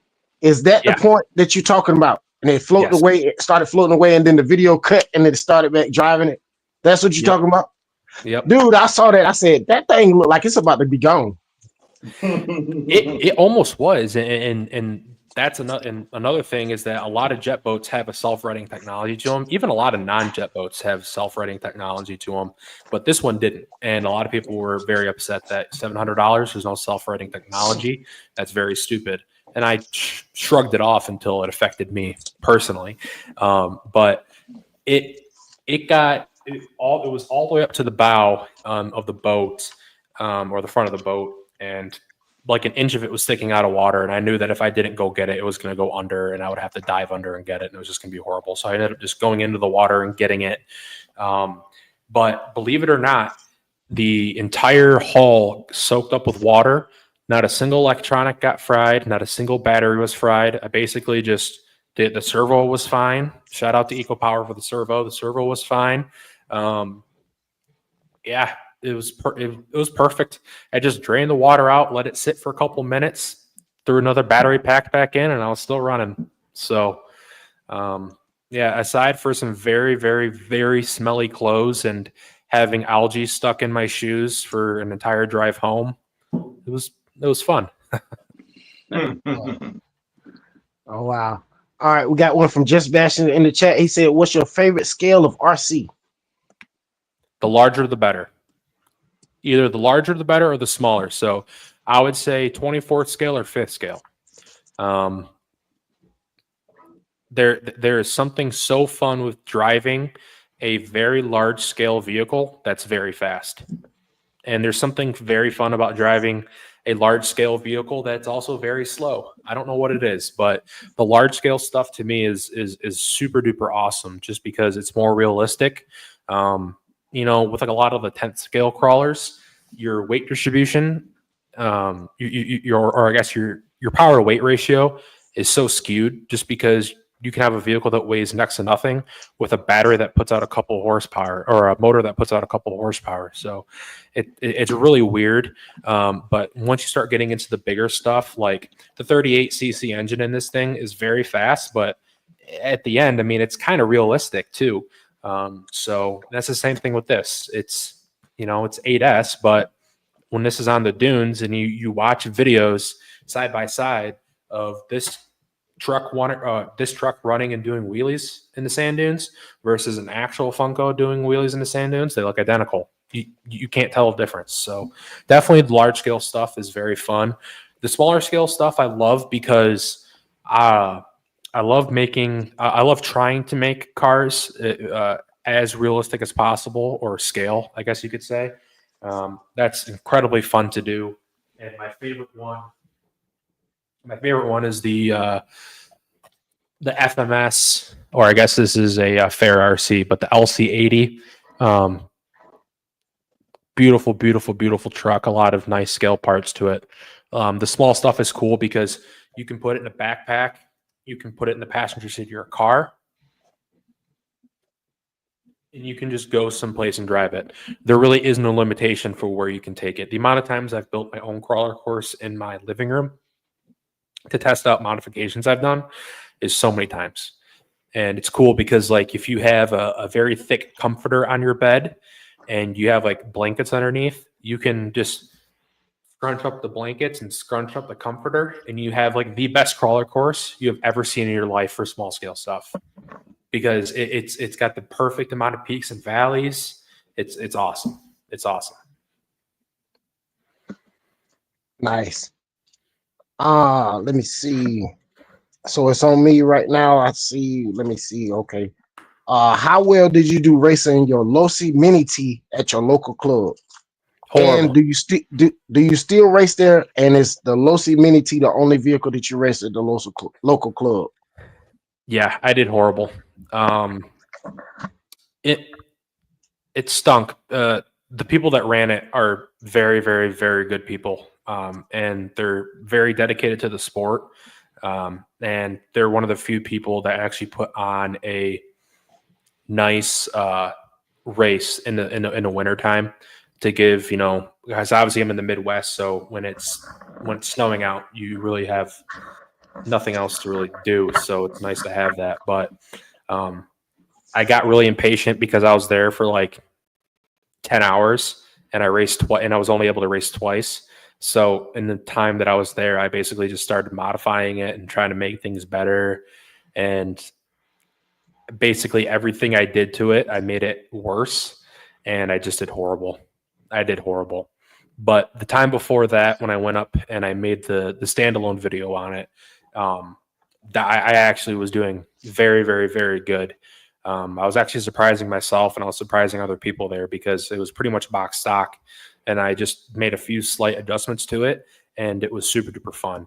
I think I went a little bit too hog wild on that build. I started doing a lot of stuff that I probably shouldn't have done. I should have left it stock and then just changed wheels and tires and maybe maybe just some oil filled shocks.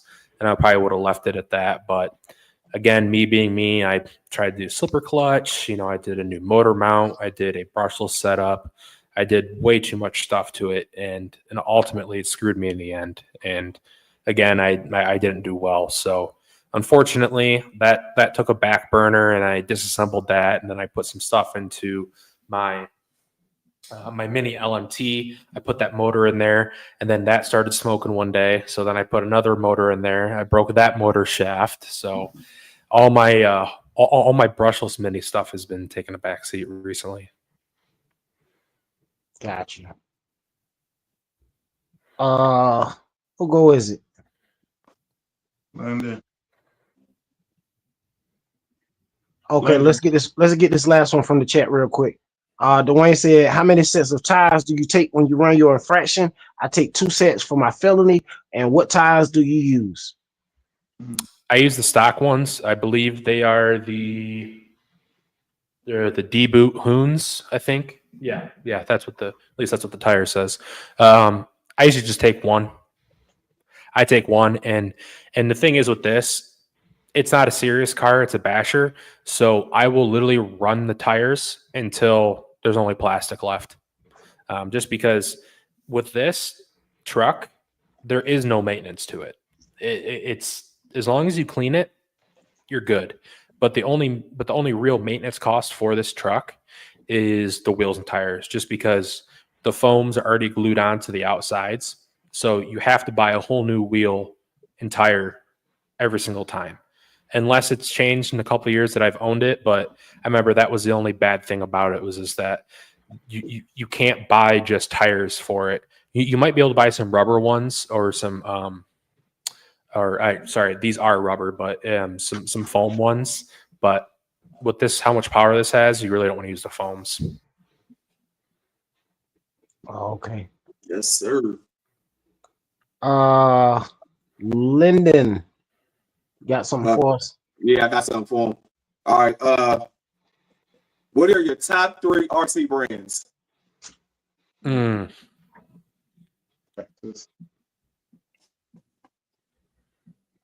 That's a good question. That is a very good question. I don't want to be mainstream and say, you know, Traxxas and Axial and stuff like that. But I mean, every brand, I think, has some very, very big positives and maybe some very big negatives. I mean, obviously, I expressed my negatives and positives of Traxxas. I think that their cars are some of the most durable.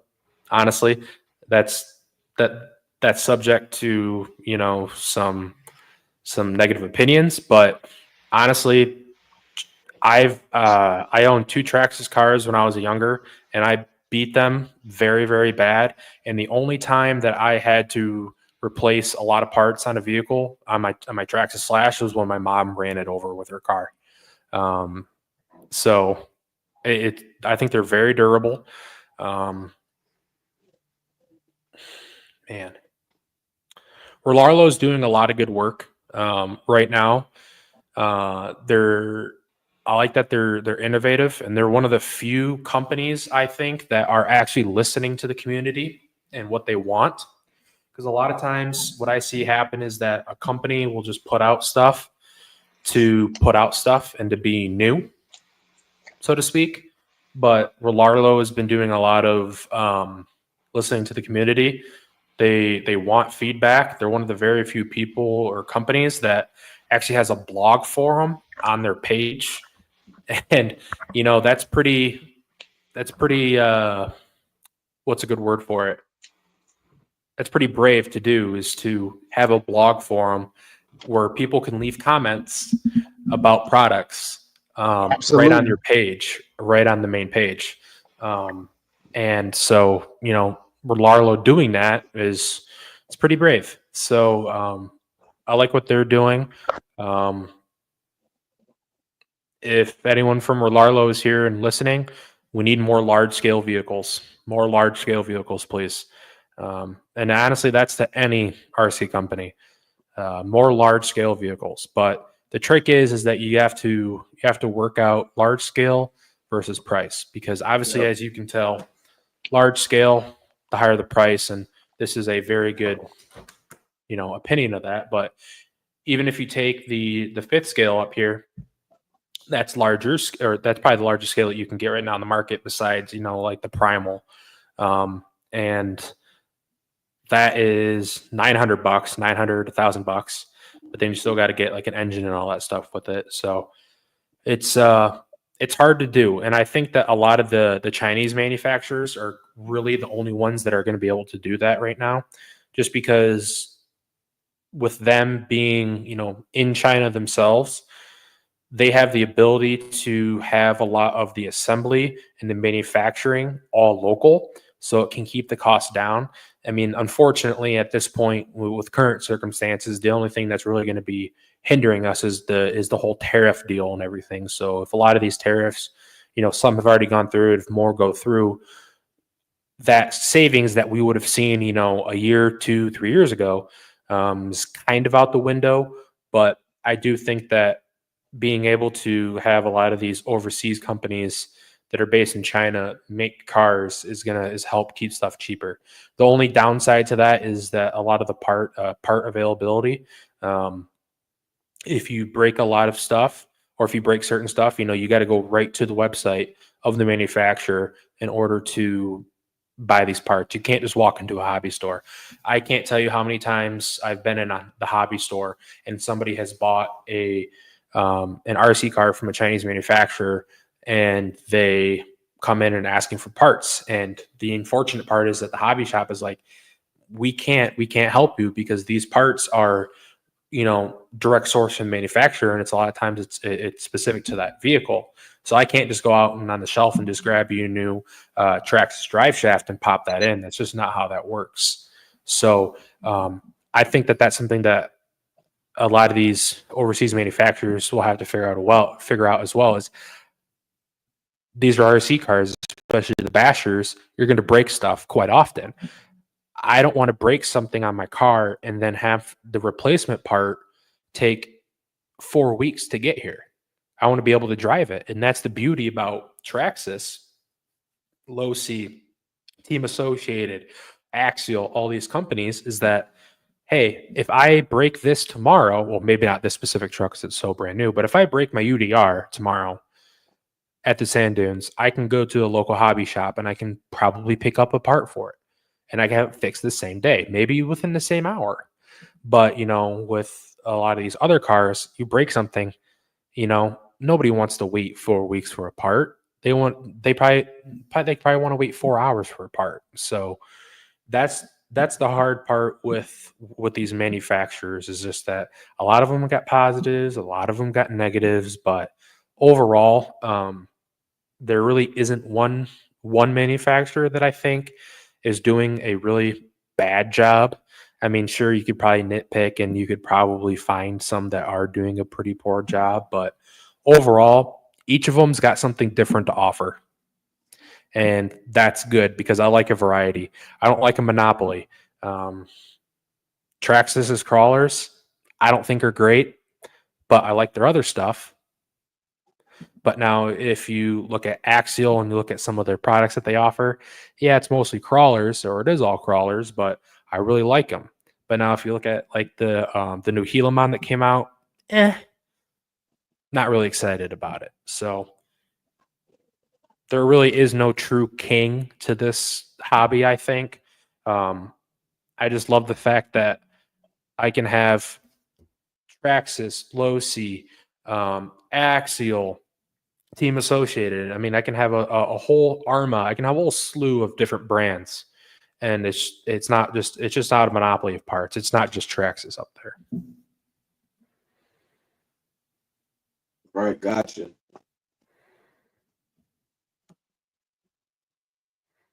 Ty, your mic, you muted. Is it Louie go or Watt go? My bad. It's on me. It's on me. Louie. Hey, yo. If you could start this hobby over, what would you do different to make your interest a little bit more enhancing to RC?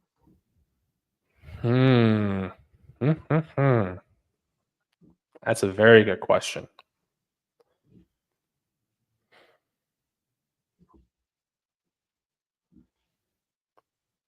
I think I wouldn't be so nervous to break stuff. And that goes back to my earlier comment.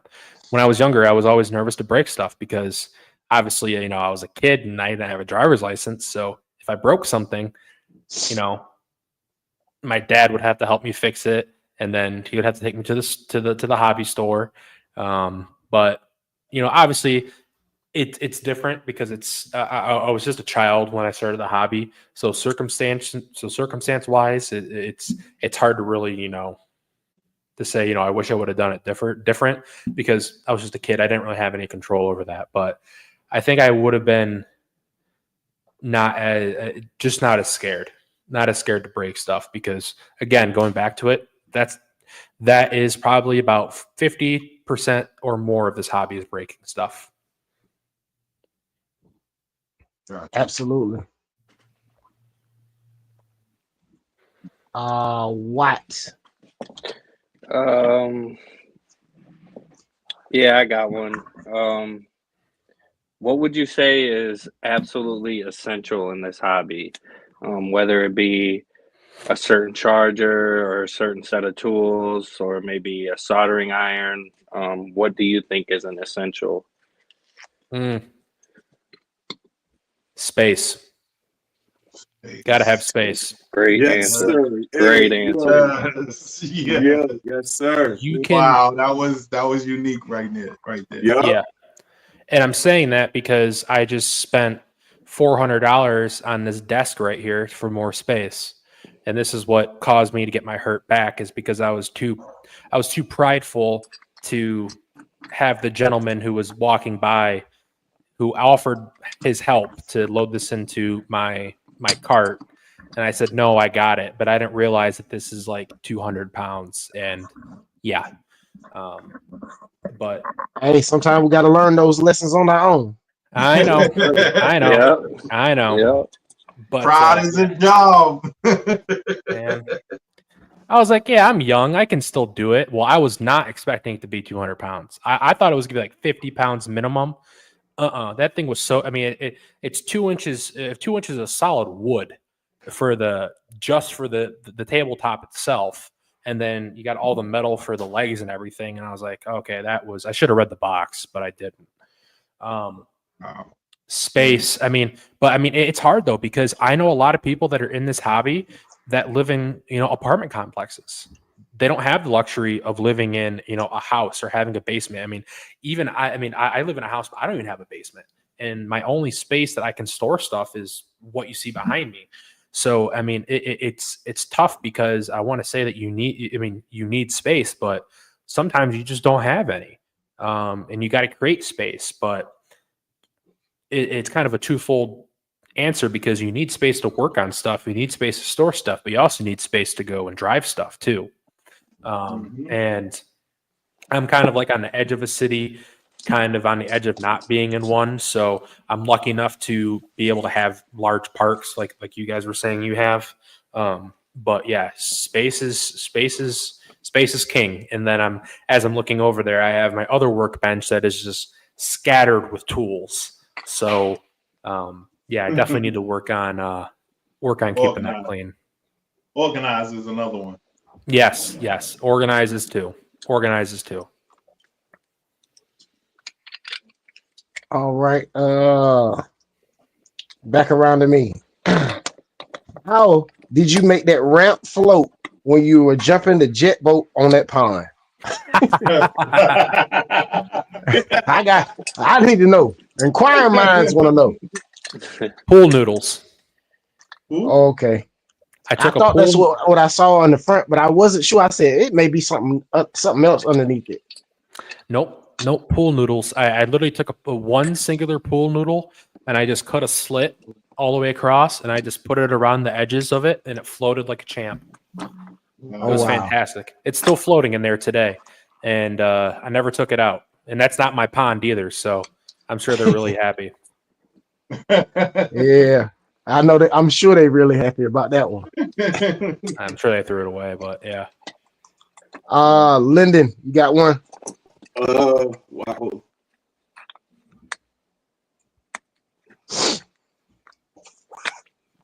All right. I got one about crawling.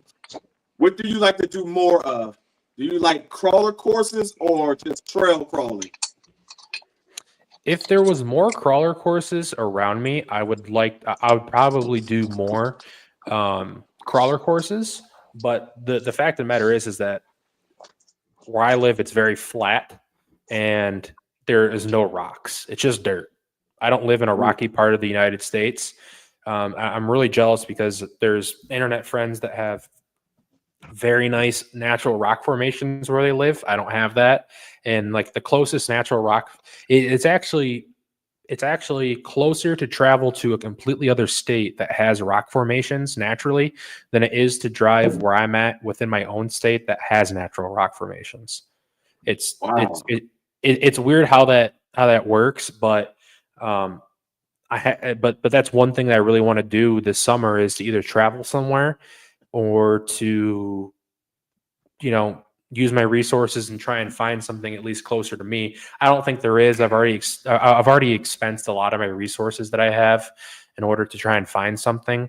I got really lucky, and there used to be an old homestead where I live, and they must have tore it down, and they had these giant concrete slabs. And they just put it's only three, I won't say it's giant, but it's 3 concrete slabs that they basically just put on top of a hill mound. And with all the fallen trees and everything, it's like my own private little crawler course. So I got really lucky with that, but I would still like to take these trucks actually rock crawling because right now it's all simulated stuff. Okay. Gotcha. Louie, fix it. All right, so I got the question that needs to be asked. That's always asked and always answered. I was waiting on this. Please listen. Hey, after you ask this one tonight, we're gonna put this one in retirement. We're gonna put it. Listen, I already know what the answer gonna be. Dwayne already asked it in the chat. Dwayne already asked it in the chat. I just didn't read it because I want that question to get retired. Oh no, it ain't gonna get retired. I already know what the answer gonna be. Between the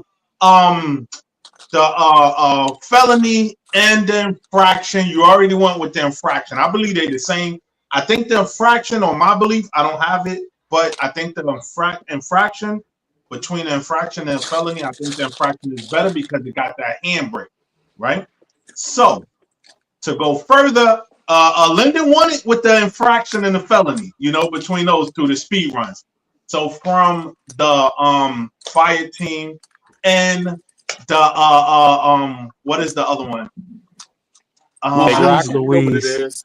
Linden, jeez Louise. Jeez Louise. Team Mojave. Which one do you think? So what is your question? What is your question? I mean, you jump all around. My question is between the Mojave 6S and the fire team 6S, which one do you think performed the best? You know what the question is. The question been asked every interview. I mean, I already know what his answer gonna be because he loved the sledge. Can we retire that one after the night? Just retire that one. Jeez Louise. I'm gonna say Mojave. Ooh, I knew he was gonna go with Mojave because he loved the sledge. Look, so the sledge is just like the Mojave. Look, I don't know why he said it. I had to ask it. It's a question that gotta be asked. He set himself up every time. Yes. I will say this. I was not expecting the fire team to perform that well, because that looks like something that you would buy at Walmart. Yep. For your nephew. And I'll tell you this, it probably is something that I would buy at Walmart for my nephew. But when I actually saw that vehicle run to its fullest potential, it surprised me. I have to say, I was not expecting it. I mean, obviously, it's use the term lightly. It's a performance truck that has toyish cosmetics to it. Let's put it. That's the best way I can say it. But I saw a couple videos of people actually. I mean, Raz Schifrin has a very good video of his that he modified, not too heavily, but he did it well enough, and it performed very well, I have to say. I mean, but if they lost that interior and they changed up the wheels a little bit and they basically just rebranded it, I think that a lot of people would buy it. But it's kind of gimmicky in my opinion. But again, it's just the body. Got you. Team Mojave. Team Who is it? What? Yeah, I think I'm out. I'm out of questions. Team fire team. All right. Boys, We can take this one from the chat. We got one from. Go ahead. I probably only got a couple more because then I got to wake up and I got to go to sand dunes. Is that all right? No problem. Yeah, we can go and get one or two more, and then we can go ahead and let you go. Okay. Just this one right here from the chat. OB, he said, if you're getting into the hobby and you had to pick an Armor RC car, which would it be? Ooh. Big Rock. If you're going to get into the hobby, Big Rock, probably. Nice answer. Which one? Though? Yeah. 3S or 6S? Well, of course 4S. 6S. Oh, No, 3S or 6S? If you're going to get into the hobby, yeah, the 4S. I guess you can. I mean, it's kind of like getting your older siblings hand-me-downs. You can grow into them, right? It's not going to fit right now, but you can grow into them. But I mean, I guess when I think about that answer, I think about me being the 8-year-old kid that I was with my RC car, and I didn't need a 6S car when I was 8 years old. You know, I mean, back then we had 2, 3S stuff, and to me at the time that was fast, right? Yeah. And I think about it now, and I'm like, if I had a 6S car back then when I was 8. I would have snapped my dad's ankle in half, and he would have used the belt on me for a week straight, you know, and I mean that's just the truth. But because when I think about it, I mean, if you're a little bit older and you're a teenager, high schooler, college person, or maybe you're just an adult that's just getting into a new hobby, then I would say maybe you could do a 6S because you can always tame it back. But I will say this. I learned my lesson with giving a powerful or somewhat powerful vehicle to somebody that has no idea what they're doing with an RC car, because you I remember and I learned my lesson with it, because when I saved up my $400 back in the day for the Stampede, the brand new Stampede 4x4 VXL, I gave the controller to my friend, and he told me that he had driven RC cars before, but he had driven like the Walmart ones, and he had no idea how to steer it, and he ran that thing right into a curb. So, wow. He still denies it to this day, but I replay it in my head every single time I see him. But yeah, I mean, it's I think if you're starting out, a big rock from Arma.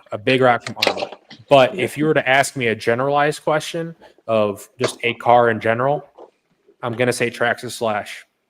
Those are, I love the enclosed wheels design with the body.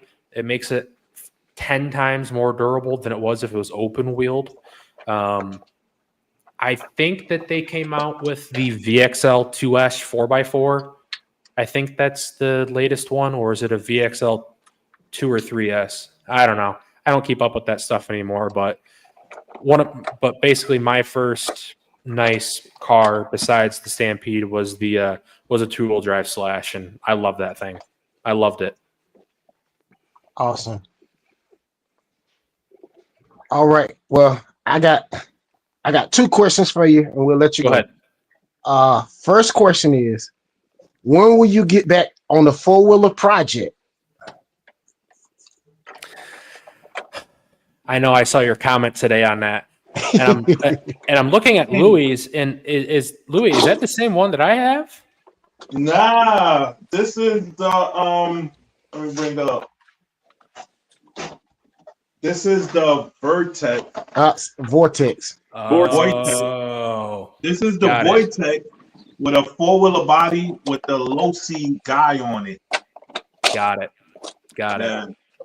It looks, when I saw your video, I was like, wow, he got the same 4-wheeler. But then when I saw when you were building it, I was like, oh, he building another one. He building an old school one. And yeah, he trying to rebuild that one. And yeah, it looked good though. I ain't gonna lie. Look, I got one suggestion. Go ahead. Please put a smaller motor in there. Yeah, I know. Yeah, I know. Yeah. What was that you put in there? 8S?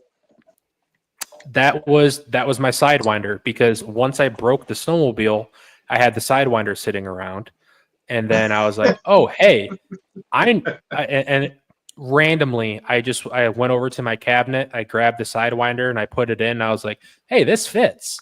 And then I was like, oh, it kind of fits a little too well, because I put it into another truck I had at the time, and I was like, this is way too much power for it. It's way too much. But again, I think what I might do for that build, honestly, is I still have it. I just I stopped working on it because that was one of those videos that was discouraging to me, because I had a lot of passion for it, and I spent a lot of time on the video, and I uploaded it and it got nothing. So I kind of got discouraged by that project and I put it off to the side. But I think what I might do is I'm gonna get some stuff from Banggood and just do like the cheap Surpass Hobby stuff and throw that in there, because it's gonna be more than enough for what that truck needs. And that's another thing too, is that I didn't want it to be just a body replacement on top of another car. I wanted to be like a full ground up rebuild on it, because I think that's what it deserves, because that was one of those toy grade cars that I got from Walmart when I was really young, and it was really good for being a Walmart car. It was extremely good for it. Okay. Yeah, that one you gotta take your own advice and not get it, and you can't let people I know a number of views get you down on that one and build it how you want to build it. And right. Exactly. They like it, they're gonna come. I know. You gotta do it. That's one of them where you gotta listen to yourself and do what you like. It's crazy. It's crazy because I give that advice, but then I can't even take it for myself sometimes. So hey, trust me. I think we all like that. We all like that. Hey, sometimes some of my videos that I like the best is it ain't get that many views, but I watch it myself and be like, I don't care what people think. I love it. Mm-hmm. You know what? Absolutely. That is perfect. And that's something that it sounds weird of like, oh, you watch your own videos and like it. When I post a banger video, I'll sit down on the couch, I'll load it up in 4K on the TV, and I'll watch it just like I'm watching another person's. I remember it was another video that I loved. It was my most recent one. I loved it. I loved filming it. I had so much fun. I had a quick time editing it just because it was so easy to edit. And I just remember my wife gets home from work. I'm like, I just put out a fire video, and I was like, and I made her sit down and watch it. I was like, you're gonna sit here and you're gonna watch this video because it is good. It is good. And hey, like, nothing wrong with that. Nope. But I mean, I had and that right there is a video that I did take my own advice on, because I didn't get a lot of exposure. It didn't do that great, but I had so much fun filming it and just driving the car and just, you know, and it's crazy how much better a video gets, or our video is, if you're just having fun. Yeah, Absolutely. yeah, definitely. Absolutely. Well, fellas, it's been awesome. We definitely enjoyed our special guest for the night. We're not gonna hold him up. We know he has to get to the sand dunes tomorrow. Yep. Guys, definitely don't forget to subscribe to his channel. His link for his channel is pinned in the comment section. Definitely go check his videos out. We ain't gonna try to kick you out, but if you do have to leave, you know what I mean, you can go ahead and go. But if you want to say anything to the chat, to the panel, anybody, before you get up out of here. I just want to say thank you, everyone, for inviting me. It was honestly a pleasure. All you gentlemen are very, very, very nice, and I appreciate your guys' company tonight. I look forward to seeing all of you again on YouTube, and yeah, I'll drop some comments and say hello, and yeah, just thank you guys again. I really appreciate it. I had really fun tonight. Awesome. And we definitely will be in contact with you, and I'll definitely be inviting you back from time to time. You know, come talk about different things. I know you got your 3D printer. We do have a 3D printing show coming up on April 29th. That will be 3D printing part 2. If you would like to join, I'll be in contact with you, and I'll send you that link out, and we can go from there. Sounds good. I just got a notification on my phone that my subscribe light box just finished printing. So I'll send you guys some pictures and some files for that. So awesome. Thank you guys. I appreciate it. Have a good one. All right, you too. Have a good night. We'll see you next time. Have fun at the dunes. Oh, Yes. I will. Yeah. Hey, make sure you get plenty of good footage, because we definitely looking forward to seeing it. Yes, I definitely want to see that video right there. I got 3 4K cameras going up, and so I'm gonna. Yep, it's gonna be a good one. It's gonna be a good one. Trust me on that. All right, see you guys. All right, thank you. All right, bro.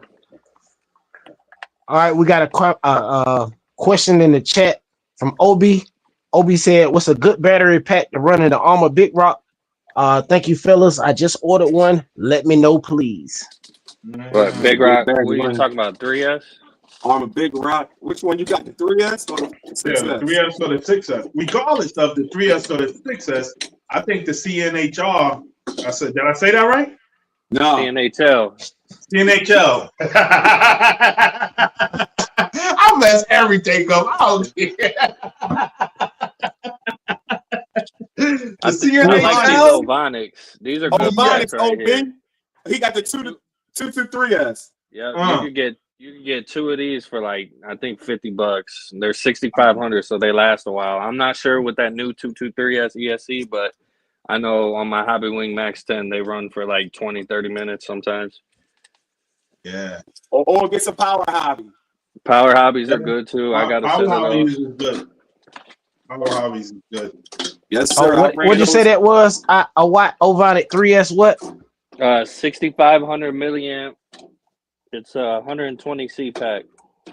So that's gonna Yes, last. sir. Yeah, I use plenty Power of Hobbies in my Creighton 4S. You said that was 120C or 80C? 120. 120C. Yeah. Ovonics, baby. Yeah, I think you get 2 of them for like $50, bro.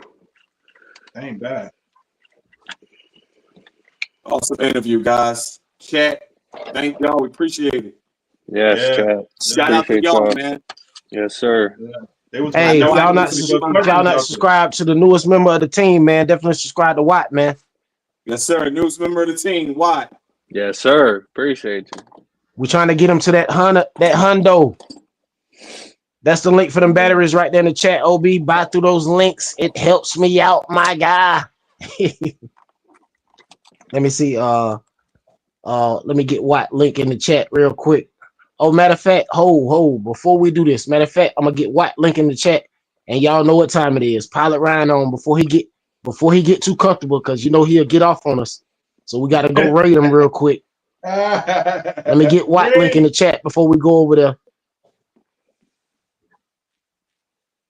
No, I'm That's already what over link there. it. That's what link right there. What we gonna use tonight? Same thing. Fun Zone. Fun zone ring. Johnson T. Yeah, no, yeah, I mean, cause that's almost like cussing. So, you know, Yeah, nah, if you think, after you think about it, after you think about it, what we done changed the word to, it's almost like, we cussing at the man. So yeah, we done used it in the wrong content. I was just saying. Yeah. Oh man, that's the user review, man. My bad. Wrong person. Wrong person. No, he I had, in the beginning he was like, I'm gonna keep my answers short. I was like, man, let him run, let him run. Right. That's the point of you coming up here to talk. We want to hear your thoughts. We want to understand your how you do your thing. All right, fellas, let's go over here and give Pilot Ryan a quick raid, fellas. There you go. Fun Zone raid. Hey, are you guys running a heat sink on your Typhon 6S? What heat sink? I don't know. Do you have a heat sink that fits? Yes, I have a heat sink and twin turbo fans on there by Surpass? NHX Nitros. Okay. They call Cyclone fans, man. Them Jones is loud. I was gonna say I'm trying to throw this on there. This was from a 223S, but it don't fit. It's too big. Like it'll fit the motor, but I can't get the body on there. Oh, I got a system. Your love for your Hold on, let me get it.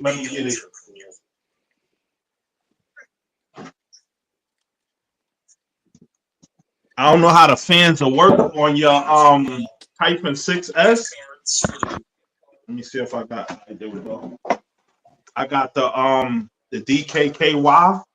Oh yeah, I've seen those. That's too tall though. Too big. Yeah, I know. But I put it on, right? I got a and you start Can you see that? No, I don't think you can see it. On the front, I got a heat sensor. The heat sensor. Yeah. I picked up when it get warm, when the fan get warm enough, the motor get warm enough, the fan only comes on when the sensor tells it that the motor is warm enough, and it get warm. If the fan comes on and it cools the fan down, once the fan is cooled down, it shuts off. So the fan ain't on all the time. Yeah, that's decent. All right, hey Louie, I got a question about that heat, the sensor. Is it magnetized or do you got to hot glue it on in? Nah, it's a double-sided tape that comes with it. Double-sided tape, because mine ain't come with nothing. Huh? My the fans that I bought, the heat sensor, it didn't come with nothing to stick it on there. So I'm like, what should I use? I would get a double-sided tape, but the double-sided tape, you got to get that real thin double-sided tape. Yeah, it got to be that one with the blue. Yeah, it got to be like hold on, I got some. Hold on. Yeah, I got some of that real thin double-sided tape. I got a bundle. Oh, I'm bundled up now, bro. I'm bundled up now. That stuff goes quick, bro. Yeah. Nah, look at that, man. This is like a monster. So I gotta find the edge of it. There you go.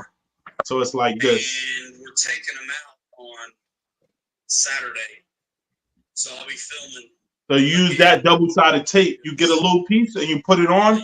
But the only thing with the double-sided tape, you gotta put it on. You gotta make sure it's clean. Like how I'll be talking about how to do the light. You gotta make sure it's clean, wipe it down real clean, put it on, like heat up your motor just slightly, and then heat up the tape, put it on, let it dry, let it cool down, and then that joint should be on there good. But you gotta get a good double-sided tape. Yeah, I got 3M. It's thin, it's real thin. Yeah, that'll work. Yeah, that'll work. Yeah, that'll work. Yeah. Good looking. Hey, what you printing, Ty? I'm printing a real holder for my dry box. Oh, okay. So basically, you know how they call it an AMS system, where you can have several different colors of filament feeding into your printer. Yeah. Which my printer can take four reels, right? But the thing costs $300, and it's like I can build it. I can 3D print all of that stuff, right? Instead of buying it. Why would I pay $300 for something I can 3D print? Make it make sense. Now you're getting the point of the 3D printer. Yes. Now you're seeing the benefit of the 3D printer. That's what's up. So you're gonna print that out so you can use more than one color on the 3D printer. Yes. Well, I mean, yeah. I'm gonna be able to use 4 different colors. That's what's up right there. And the filament I ordered Elegoo from Amazon. Of course, it didn't come. When they said it was gonna be late, I jumped on Facebook Marketplace. $10 a reel. I got 3 reels. $10 a reel. That's good. $10. Wow, that's a good price, bro. Yeah, for PLA, and he said he got Pet G and all that. He said if I buy it in bulk, I can get him for as low as $7 a reel. You better buy them in bulk. Stop playing. Buy them in bulk. Get all the colors. Oh man, did you have to go pick them up? About 10 minutes, less than 10 minutes away from me. I would never find nothing like that out here that I could go pick up, bro. Never. Oh man. I love the different colors. I'll be doing everything in every color, all different colors. I don't care. Anything I print, all different colors. Like once you get into some of the doors and stuff, and it depends on, of course, how you orient the print and where it finishes at. You guys are the elite. And so. Yeah, I saw your video earlier. You was printing out the samples on a 3D printer. I was like, yeah, them samples is easy, but yo, I'm gonna give you a word of advice for the 3D printer. Ready? When you print it out with that plate. There's a plate that you make around your 3D print. Print it out with that. Oh man, I've been doing my printouts for a long time. Bro, this right here is so easy. A 5-year-old can do it. Bro, let me show you something. Hold on, let me show you this before we go any further. I'm gonna show you how easy it is, dog. Yo, this is crazy. Check this out. Okay, I just opened the app, right? I can go in here. I'm gonna get on solo. I can go in here and I can click me, right? Okay, so this is all the stuff I already like. All these files. Like I literally can click on this file right here. Boom. I'm still printing. I got 10 minutes left on this. As soon as this over, I'm gonna show you. Yo, I can literally click right here at the bottom. It says prepare to print right there in the green. You probably can't see it. But if I click prepare to print, it's gonna send it to the 3D printer from my phone. Then all I gotta do is hit print and it's gonna start printing. I don't gotta do nothing, bro. Hold on. You ain't gotta slice your thing or nothing. Bro, it slices it on its own. As soon as I hit send it to the printer, when it goes to the printer, it slices it and everything. Yeah, and literally I do nothing. Nice, bro, this right here is another level. Yeah, I want the ender, but I've been looking at that bamboo ever since you got it and you opened it yesterday. Yeah, I've been looking at it. I messed up, bro. I should have got the A1 instead of A1 mini, because the A1 was $399, right? The A1 mini was $269 before the price increase. Like I should have went ahead and got the bigger one with the bigger plate. You know what I'm saying? Yeah. What size your plate is? It's really small. Yeah, he got the mini. It's the mini. It's super small. What's small? Like 10 inches? Man, I don't know how big this is. I don't have a tape measure in here. It ain't big though. It ain't big. Trust me. It ain't big at all. Yeah. I'm gonna say, man, this is the length of my hand. all right. Yeah, you talking about like 7-8 inches. I'm gonna say about 8 inches at the longest, maybe 9. 8 about 8 inches. Man, that's still I'm thinking about getting a new. I was thinking about getting a new print. I still want one because I'm printing more. But I found out a gift that I did not use all this time, and every time I slice something, it tell me it's recommended to put a plate underneath whatever I'm printing. And I was like, nah, I want that plate. It's gonna be a waste of filament. And I printed out. It was I made I was making another light kit, the Creighton light kit. And I put the plate under it by accident. And I was like, you remember the other day I kept telling y'all, yo, I was printing and it kept dragging it and moving the print, the print around. And I'm like, man, this thing is messing up. And then I put the plate perfect, 100% perfect. I was like, wow. I'll be right back. Too much hydration. I'll be right back. All right. All right. Hey, Linden, my GNCRC came in, so I'm ready for that response, my dude. Oh, you see my cards right here? You see them right up on the table? I see it's right there. I see it. I see it's right there. You see them? They gonna be out tomorrow. They gonna be out tomorrow. Okay. Oh man. Hey, hotspot! Somebody took that spot from you, man. Uh-oh. The Relarlo challenge, the 787 and the 917. I did see that. Somebody took your spot. He said, "I'm still waiting on Watt." Yeah, hey, I'm gonna get the NASCAR out. Don't worry, bro. I'm gonna get it out, bro. and then you're gonna wish you wasn't waiting on me, bro. I'm gonna get it out. Man, I'm trying to do a speed run of the 3S Typhon. I ain't got my time is man. I just finished the Creighton. I got the Big Rock going. I got the Hotspot sent the Punisher. I got the Punisher. Ooh, I wish Hotspot was on here tonight. I wanted to give him an idea of what I wanted to do with the Punisher. But in the chat. He gonna love it. Nah, he gonna love it. I gotta surprise him with this one.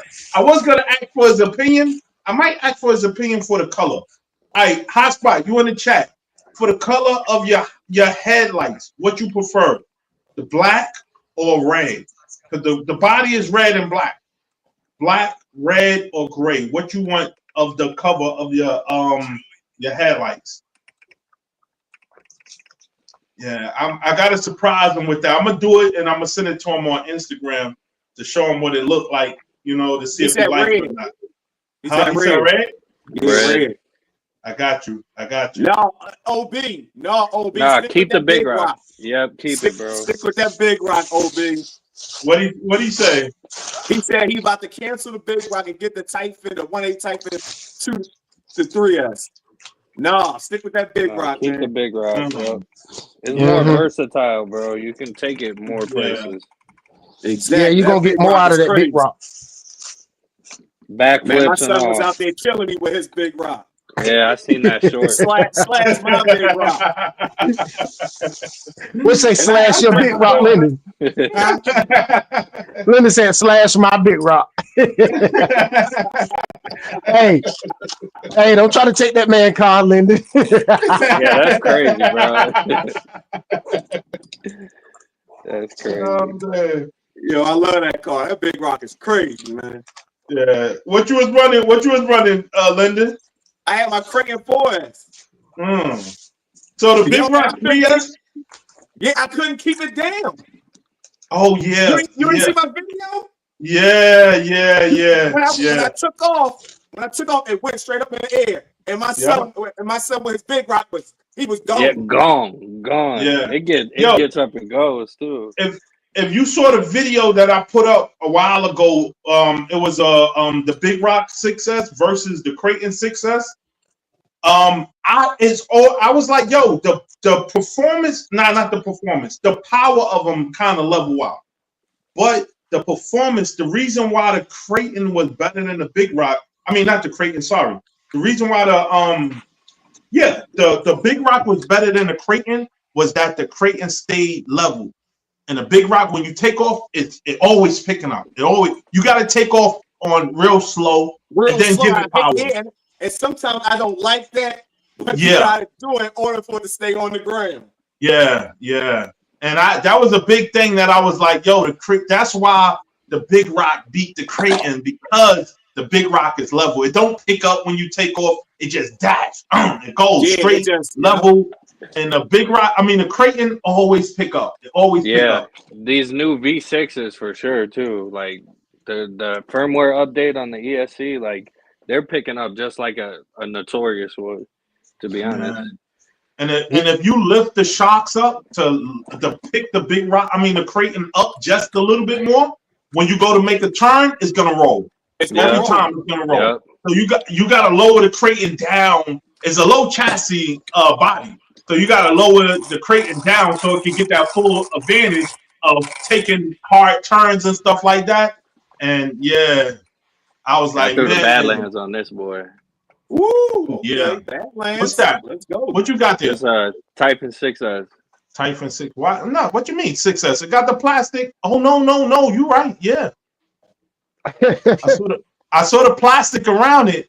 Nah, ain't no plastic. I'm talking about on the sides. I saw the plastic. Like, hold on, that's not a 6S. Yo, what you do with the top arms? It's red. What? How you did that? What? Let me see that. What, these back arms? Oh, you got the covers on over top of the motor. Covers on it, yo. Where you get that? Yeah. From?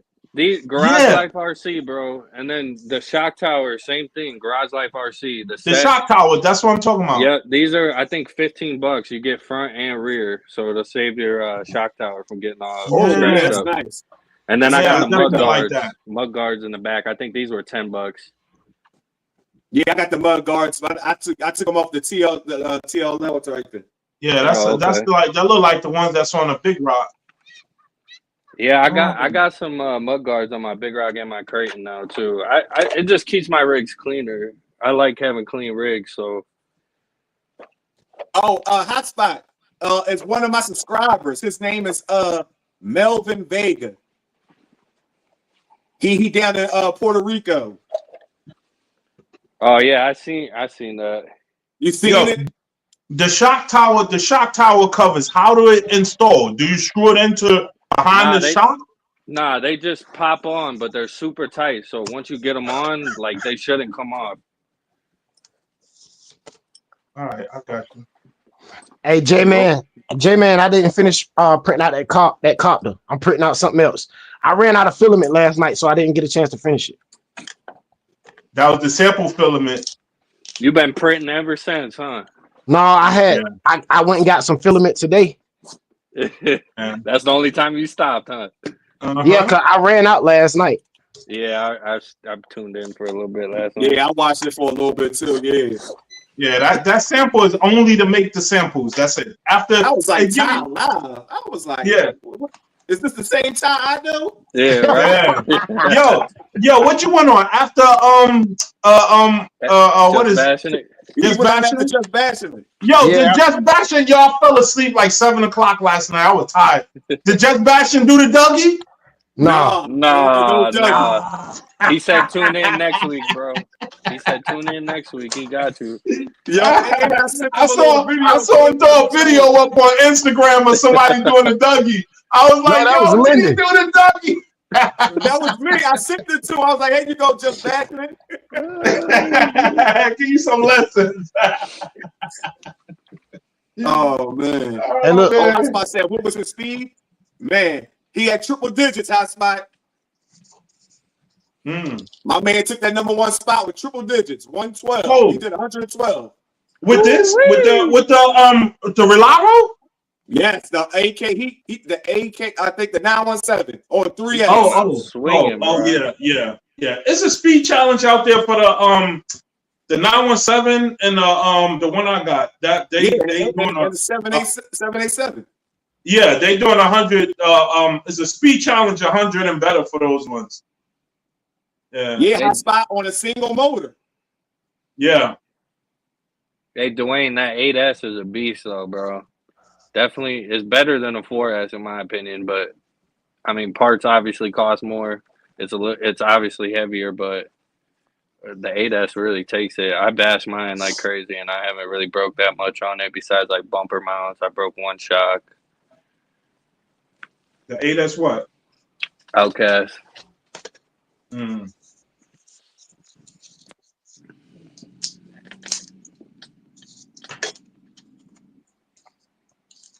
Man. Yeah, I'm trying to figure out what I'm gonna print next now. See, look, I told him. I said, once you get that printer, No, because it's gonna take. It's gonna be a side. It's gonna be a side hobby from the printer. Your printer is gonna be your main hobby, and the RC thing is gonna be a side thing. And you're gonna find yourself doing way more printing. You're gonna turn into a 3D printer, YouTuber instead of an RC YouTuber. That's what Urban Legend RC2 for, my guy. I just posted a short. I recorded a short while we was live and just posted it over there. Hey, Linden, you got the rally out yet? No, I'm gonna get that out too this weekend. You still ain't drove that, bro? That's a classic. That's a classic, King. Yo, I don't want to drive it, man. I don't. Yeah. Jeez Louise, man. That's a classic right there. Yo, you know how long Linden been waiting for that car to come out? I know. When he brought it, he ain't driving that thing, man. He gonna buy. All right, this is what he gonna do. He waiting for a new body to come, just in case when he drive it, if he mess up the body, he know that he got that new body sitting inside the house. Hey, that purple body they sell. I'm getting that. That's the one I want. That purple and blue. That purple's hard, bro. I want that too. Go ahead and order me one too and send it my way. Yeah, I'm cool with that. Oh man, yes, sir. That joint. Yes, sir, man. I'm gonna get it out though. I'm getting it out this weekend. You're gonna love it, bro. It's a beast, man. I don't know how they make these little cars drive so good, but they drive good, bro. Yeah. I always thought the bigger the car, the faster, you know, the better handle it has when you're going fast. But when I saw people getting on Relaro 915, what is that? The speed cars? Yo, when I saw people getting them up to 150, I was like, get out of here. It's impossible. Yeah, that's crazy. So I gotta get some bearings to make it work, to put the reel on it. Cause the hydrometer go right here. Yep. And then I gotta put some bearings up here, and then I bet to put my reel on here, and I can put this down in my dry box. Yeah, that's and be able to feed straight through my dry box. You know what I'm saying? And feed the printer. Yep. Yeah, so you'll never have to open the box until you got to replace that, huh? Saving money. That's what's up, bro. Yeah. Saving money. 2 thumbs up, baby. Yeah. He learning quick, man. Golly. Yeah. He was looking at a 3D printer for the last what was that? Ty, like 8 months, 6 months before the new year. He was talking about the last couple months, I say about the last 6 months. Yeah. So he been doing his research on it, you know. So right now he just like he enjoying it. Yeah, boy. That thing is okay. So check this out. Reviewer said, man, space. It's all about space. Yeah. And I ain't got no space for no 3D printer right now. Nah, yeah, you could make some. You could make some. Nah, no, I can't. That's a whole nother hobby though. So yeah, that's what people never realize. The BOSS gonna say nope. Man. You only got time for one hobby. Pick and choose. Exactly.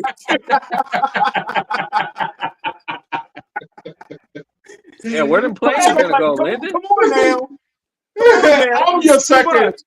I'm your second hobby. So either you gonna have 2 hobbies without me, or you gonna have 1 hobby. Y'all be cutting into my time.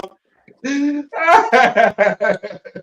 that's what that right here. Oh yeah, I'll definitely go print out these bases to go on the bottom of the NASCAR controllers, so you can stand them straight up. Jeez Louise. I've seen those. Yeah, Jeez Louise. Yeah. Louise. Yo, matter of fact, Ty, I need you to find some 3D printed stands for me. All right. What kind of stands? Like for the crawlers, the axial crawlers. Oh yeah, I was looking at a 124th workstation. Yeah. Yeah, I mean, see, I got y'all though. Y'all 3D prints, so I got y'all. Yeah, right. What y'all you gotta buy one for? Hey, what y'all got? I got. Nah, that's crazy. That's crazy.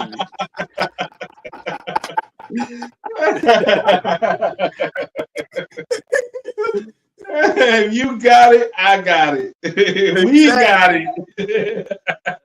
Teamwork make the dream work. Tell him, Linden. Tell him, Linden. Teamwork make the dream work. Teamwork make the dream work. You know what I mean? That's what's up. Yeah, man. Yo, I ain't gonna lie. The 3D printer thing is fun, man. It's an experience learning it. You know, it's like a different world right there, man. Yeah, Izzy. Yep. When the chat over, it's yes, ma'am. it's yeah. I'll take out the trash. Don't worry.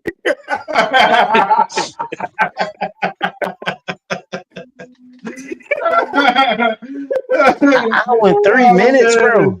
No. I'm not printing that. Not no hour and 3 minutes. No. Stop that. Yo, Dwayne said, Urban Watt, I'll pay for the spools and you guys print it. Hey, I'll pay for spools too, because I ain't got no printer. So I guess I do all the dirty work. Exactly. Hey, if I can find it, I'll do it. Shout out to Hotspot for the 3D printed body clips. Yeah. I got mine. I ain't gonna put mine up until I do the I got that body, that Punisher body. I'm gonna hook it up for him, man. I'm gonna do something real nice. Let's see what we got. Let's see what they got over here real quick. I'm gonna do the Punisher body real nice for him. Real nice. And I still got let me throw that out there. I just finished up the 4S Creighton body.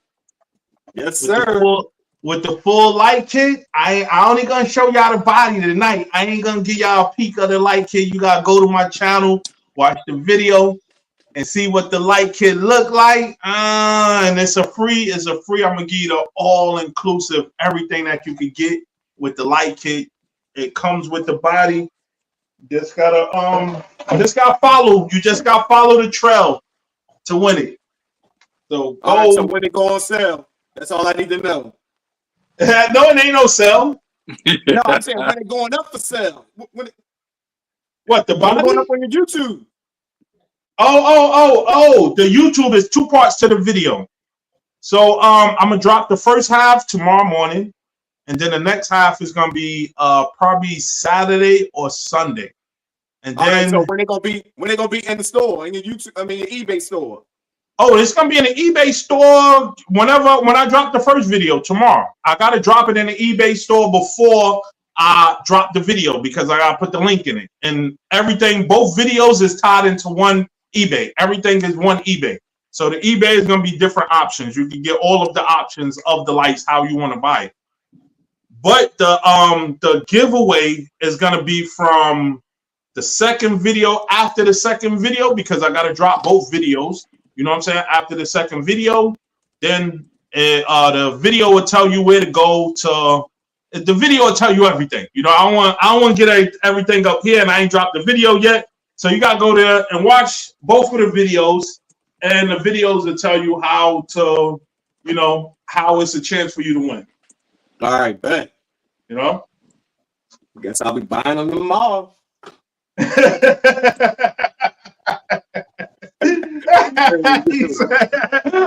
I don't care about the giveaway. I'm buying it. I'm buying it. Yeah, man. I got them all ready. I got everything ready. And tell you the truth, bro. This was my week off, and wow, between my personal business and my lights, wow. And the funny thing about it was, I was like, before I get this vacation, right? It's a holiday, a Jewish holiday, and I'm just off for the week. It's not my personal vacation. My personal vacation is in the wintertime. I take mine in the wintertime for Christmas. So I was like, what I want to do before the vacation, I'm going to make enough light kits. I was killing myself before the vacation. Make enough light kits where I ain't got to make no light kits to sell over my whole vacation. And then for my vacation, I just was making building new light kits, the Creighton, Big Rock. Now RC HOTSPOT sent the Punisher. I got the Punisher. And I got them all lined up on the table like, this is supposed to be my week off from doing anything. And I found myself making, but I said, listen, new creations is listen, man. I can't beat it. New creations, Can't beat it, right? Yeah, Hey, yeah, mods, my moderators, y'all know what time it is. Drop them links in the chat. Everybody been participating. Drop them links in the chat. Just don't drop your own link in the chat. That's what's up. So, Hey, why you answered that question for Ed's life already? You said what? The Sentin question? Yeah, the same question. Yeah, I just told right. him to throw on an aluminum bell crank. I mean, really, those 3S trucks really don't need much. I break front hubs sure every don't. now and then, but yeah, I threw on the aluminum bell crank and then some aluminum front hubs. Oh, all right. Mouse, what up, Mouse? Mouse. Yeah. Mouse, what's going on? I was telling everybody, RC HOTSPOT is the only person that took advantage. Linden was taking advantage, but I already got the crate and body before he sent his out. But you know, I was telling everybody, if you got a body, you know what I'm saying, and you want a light kit for it, send a body over. Send a body over. You got to pay for the shipping to get to me. I'll send it back to you and everything, but send a body over. I'll make a light kit for it. You know what I'm saying? And I'll send a body back fully. Whatever light kit that I make, I'm going to make it fully equipped. When you get it back, it's fully equipped. Huh? So I don't get mine free because I was going to send my body.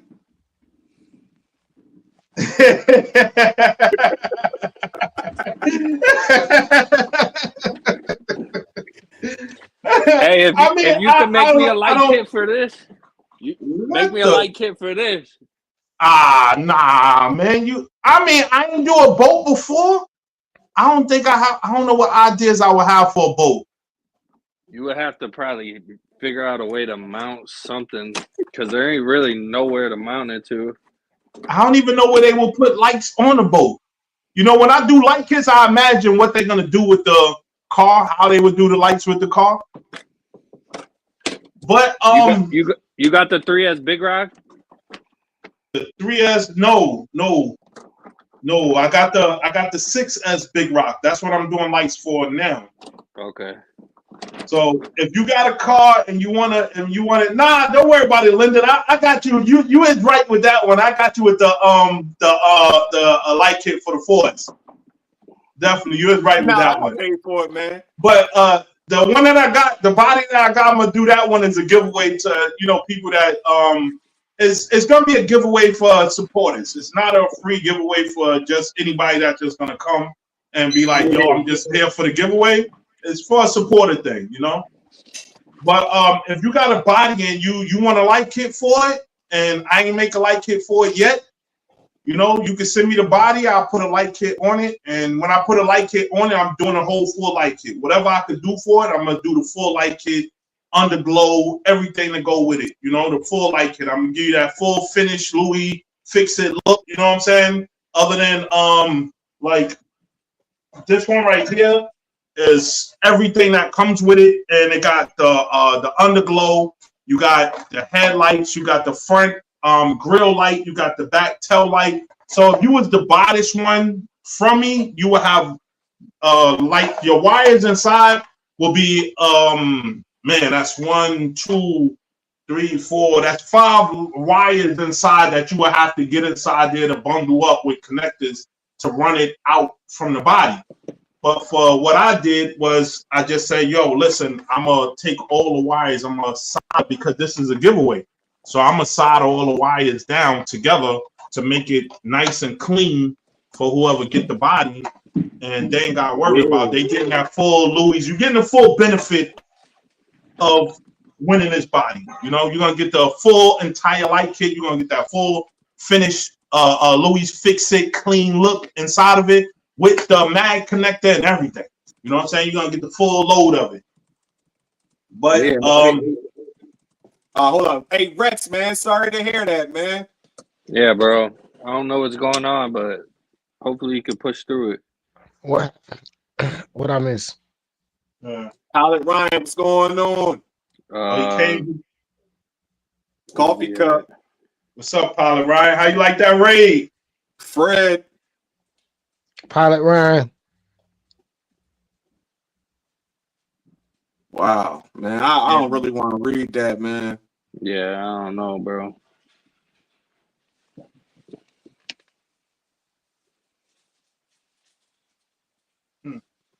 Man.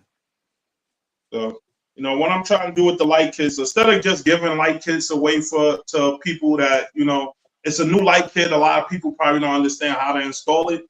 I'd rather just do a light kit on a body that somebody have that they want a light kit that they personally want a light kit for, and put a light kit on it and give it to them for free. You know what I'm saying? All they got to do is ship their body to me. I ship it back to them and they get a whole new light kit. And, you know, that's me showing my appreciation to, you know, people out there supporting, you know, the light kit game, you know. Man, my prayers with you, bro.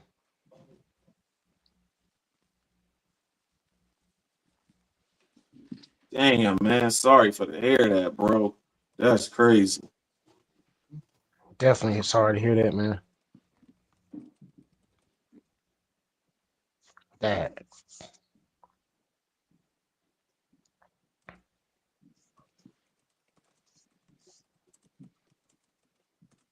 Two hours and 51 minutes in, man.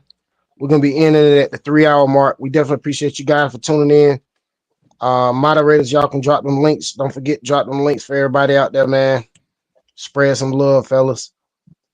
Spread the love, man. Don't forget to subscribe to Watt, man. Trying to get him to 100 subs. I appreciate that.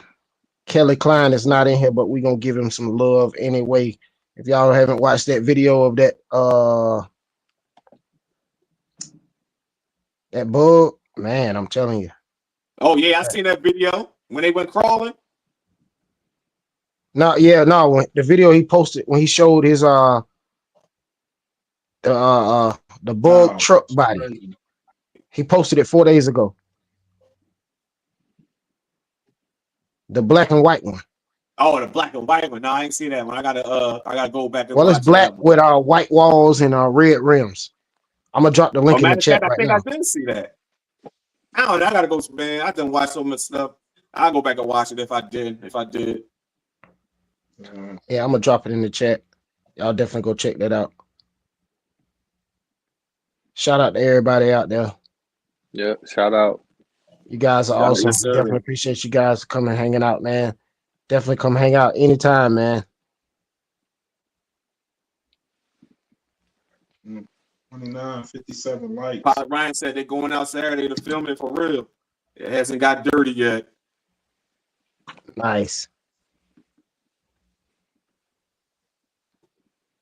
Nice. I'll be watching that video when you post it. Definitely go check out J-Man, the algorithm booster.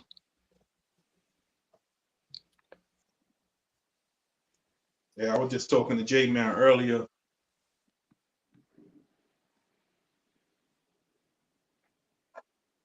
Yeah, I just saw he sent me a message earlier. Jeff, what's going on, Jeff? Jeff, what's going on? Yeah, my weekend booked, man. RC's all weekend. I might be flying on Sunday. Uh-oh. Pilot Linden in the house. Everybody watch out. Linden 215. Yes, sir.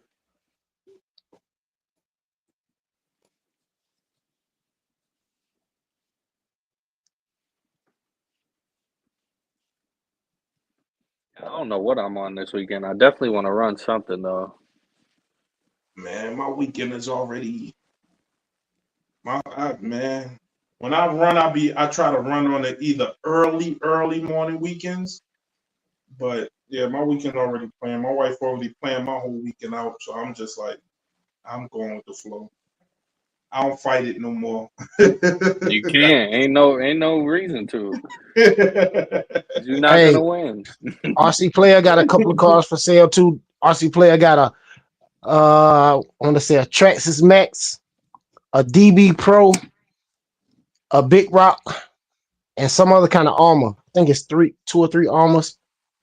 He trying to sell them too, man. A lot of people got cars for sale, man. Y'all want to sell y'all cars? Take pictures of your cars, send them to my email. The next live stream, I'll make sure I show the pictures and show your cars. No, Izzy. No, big Izzy. No, big Izzy. I can't be eating this late. Stop. Nah, show it, bro. Show it, bro. Last live, when we got off, matter of fact, I was eating eggs time and Louie. What do you got? What is that? What Is do you that got a toolbox? What is that? I don't know. He prepared. He's chefing up something. That's all I know. That looked like lamb chops. That looked like lamb chops, and he put it in the fridge, and it cooled down, and all the oil stopped. I mean, that's freshly about to be cooked. That's soaking in buttermilk or something. Yeah, that's what it looked like. Yeah, that's soaking in buttermilk. He about to get busy. Big Izzy, cut it out, man. Big Izzy, what is that? Now you got me looking all at it, examining it. What's in it? Man, stop it. Yo, Big Izzy, what's that? Lamb chops or pork chops? It's either one. I think it's pork chops. The bottom look too long to be pork chops. That's why I say lamb chops. Cinnamon, it's pork chops, yeah. Cinnamon cut pork chops. And cream of mushroom soup. This dude is a chef. He ain't playing. Oh man, he ain't playing. He a real chef out there. Mushroom Chef soup. Big Izzy. Chef Big Izzy. Hey, Randy, I finally got a Gorgon, bro. What, you got a Gorgon? Yeah, finally, bro. Randy was out there going ham with that Gorgon today. Yeah, he sure was. And of course, man. And of course, the body. Dang, you messed the body up that fast? Hey, that thing gone, bro. That thing broke gone, that joint in half. Brushless swap, though. I see that. Hey, it don't take long for them Gorgon bodies, man. They don't last at all, bro. I think 2 or 3 jumps, and I landed one of them right on the roof, and it went. But Exo Cage, he has a video with a J Concepts body on there, and I really like that, so I think I'm gonna go ahead and do that to this one. Gotcha. Man. That's what's up. Randy got that dope, man. Randy got that multi-scale light kit on his joint, and he been bashing for a couple months with that baby up on there. Yeah. And it's still, I keep telling him, yo, you gotta adjust the lights. It ain't showing through the front properly. But regardless, he still got that baby on there bashing hard. And that thing ain't moved. What's that? The 3S or the 6S? Yeah, I got the 3S here. I had to get the green body. Baby. Yeah, that green body. Them 3S bodies looking like the 6S now. Yeah, them new ones look just like the 6S. Yeah, she's modified, bro. Definitely. I got aluminum shocks, that center shaft aluminum. This Max 10 140 amp ESC with the 2400 kV. So I'm running this on 4S. It's got a 22 pinion on it, Badlands on it. I got a CRCU chassis brace, metal pivot balls. Yeah, this thing costs quite a bit. 35 kg servo, metal diffs front and rear. Yeah, it's a beast. This was a V3 that I converted over to a 223S because I wanted to get the 223S, but that 2-in-1 ESC, yeah, I wasn't going, bro. So I bought the Max 10, threw it in here. Yes, sir. Yeah, let me see the shell again. The front and the back. Is that just tape? Yeah, it's just tape, so you'd have to put holes or something in the body. I'm definitely gonna get one of them bodies. Yeah, I wish they would have put buckets though. I do like this. I mean, if you wanna create something for this, I can send you this body. Yeah, I'm definitely gonna create some. Well, if you can send me the body, that'd be even better. But it's either that or I'm gonna get that body and create some lights for it. No, yeah, the body's kind of expensive. I could send it to you. You just have to get in touch with me and let me know. Yeah. Hit me up on Instagram. All right. Instagram or Messenger. I mean, Facebook Messenger. all my stuff is inside of the on my YouTube. Under description. No, not in the description, on a YouTube homepage. Okay. When Yeah. you go to my homepage, I'll get on there after more. this. I'll get on there after this. RC Hotspot said, where did you get that aluminum shaft? What?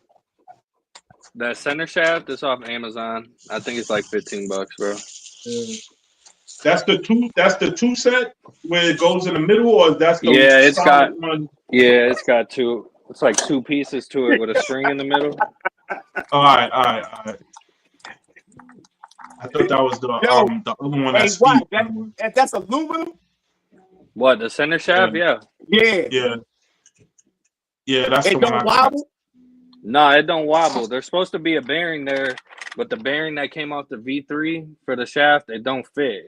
They used a different size bearing. I think it's bigger, but yeah, no, it don't wobble. Not at all. You ain't got the brace in the middle or nothing? No, I got a brace on the bottom though. No. I'm talking about for the center shaft. Oh no, nothing. There should be a bearing here. They got a bearing holder.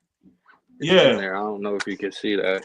Yeah, because I bought a hot racing one and tried to put it in my the Vortex 3S, and when I ran it, it started wobbling. It's still wobbling? No, mine don't wobble. I mean, there might be a slight wobble, but it don't make any noise. Nah, since when I put the that center is a center one, it looked like a little. You push it down in the middle with a screw, and it looks like this, and it got the bearings that goes around. The bearing sits in there. Yeah. That one still wobbling. It's wow. That's mine's hold that joint tight. See what I do now. What I did what was that? The which car was that? I think that was the Mega. I put two of them inside there. I put one soon as you see you gotta press the middle. You gotta press it in the middle and get it in there. It pops out. I put two of them inside there. And the two holds it pretty good. The Vendetta, it only needs one. The Mega Typhon, that one, because I got 4S system in that one. That one needs two, and it holds it pretty good with two of them inside there. Yeah, matter of fact, that's what I might do. To buy another one of those little whatever they call it. Yeah, I don't wait, the hot racing. You said you bought a hot racing shaft and it wobbled. Yeah, I bought a hot racing shaft. What is it's a one piece? No, it's a two piece. It comes with it's the spring and it's the two pieces that go in there. That it's like the regular plastic. Just like one the that goes stock, in the, right? Yeah. Yeah, I don't know. All I can say is try and find a bearing that'll fit around it. Yeah, that's what it probably is. The bearing was probably too loose or something. Nah. I had that backwards. The Mega is one. The Vendetta, I got two of them inside there. Oh no, my Vendetta, I keep the plastic one in there. Hold on. Yo, Ty, put me on solo real quick. Let me show them this. See? I put two of them inside the Vendetta. Yeah, I see. Yeah, you got two of them. Oh, all right, yeah. Yeah, that's decent. Yeah. And that works sweet. Because the Vendetta, I had a 6S in a Vendetta. And I didn't like the way it was running, so I switched it back to a 3S. So when I did the Vendetta, I put the top brace on it, and I put the aluminum center shaft inside there, and I put two of them on there. And that thing works top like brace a beauty. too, yep. Yeah, that thing works like a beauty. I thought it was the Typhon. I put two of them in, but it was the Vendetta.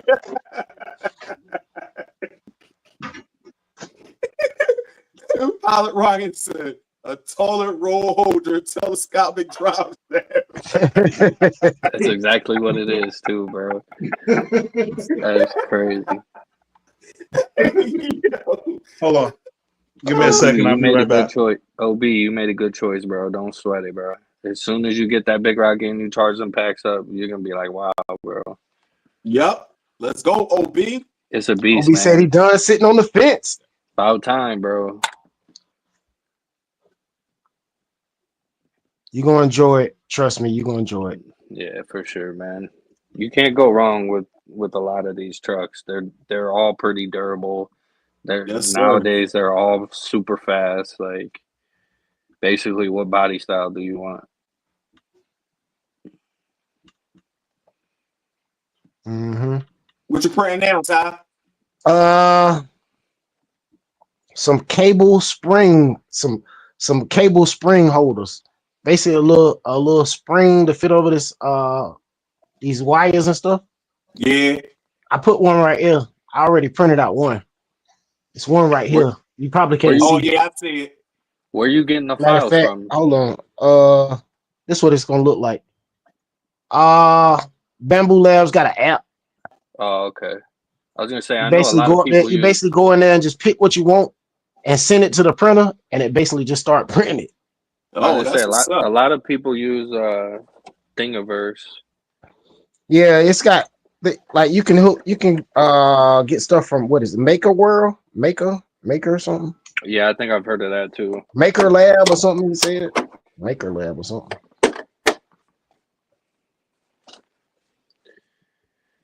Yeah, I love this little truck, man. Yeah, I go on. It's called Bamboo Handy. Bamboo Handy got a lot of stuff you can just get up, go in there and print out, pick whatever you want.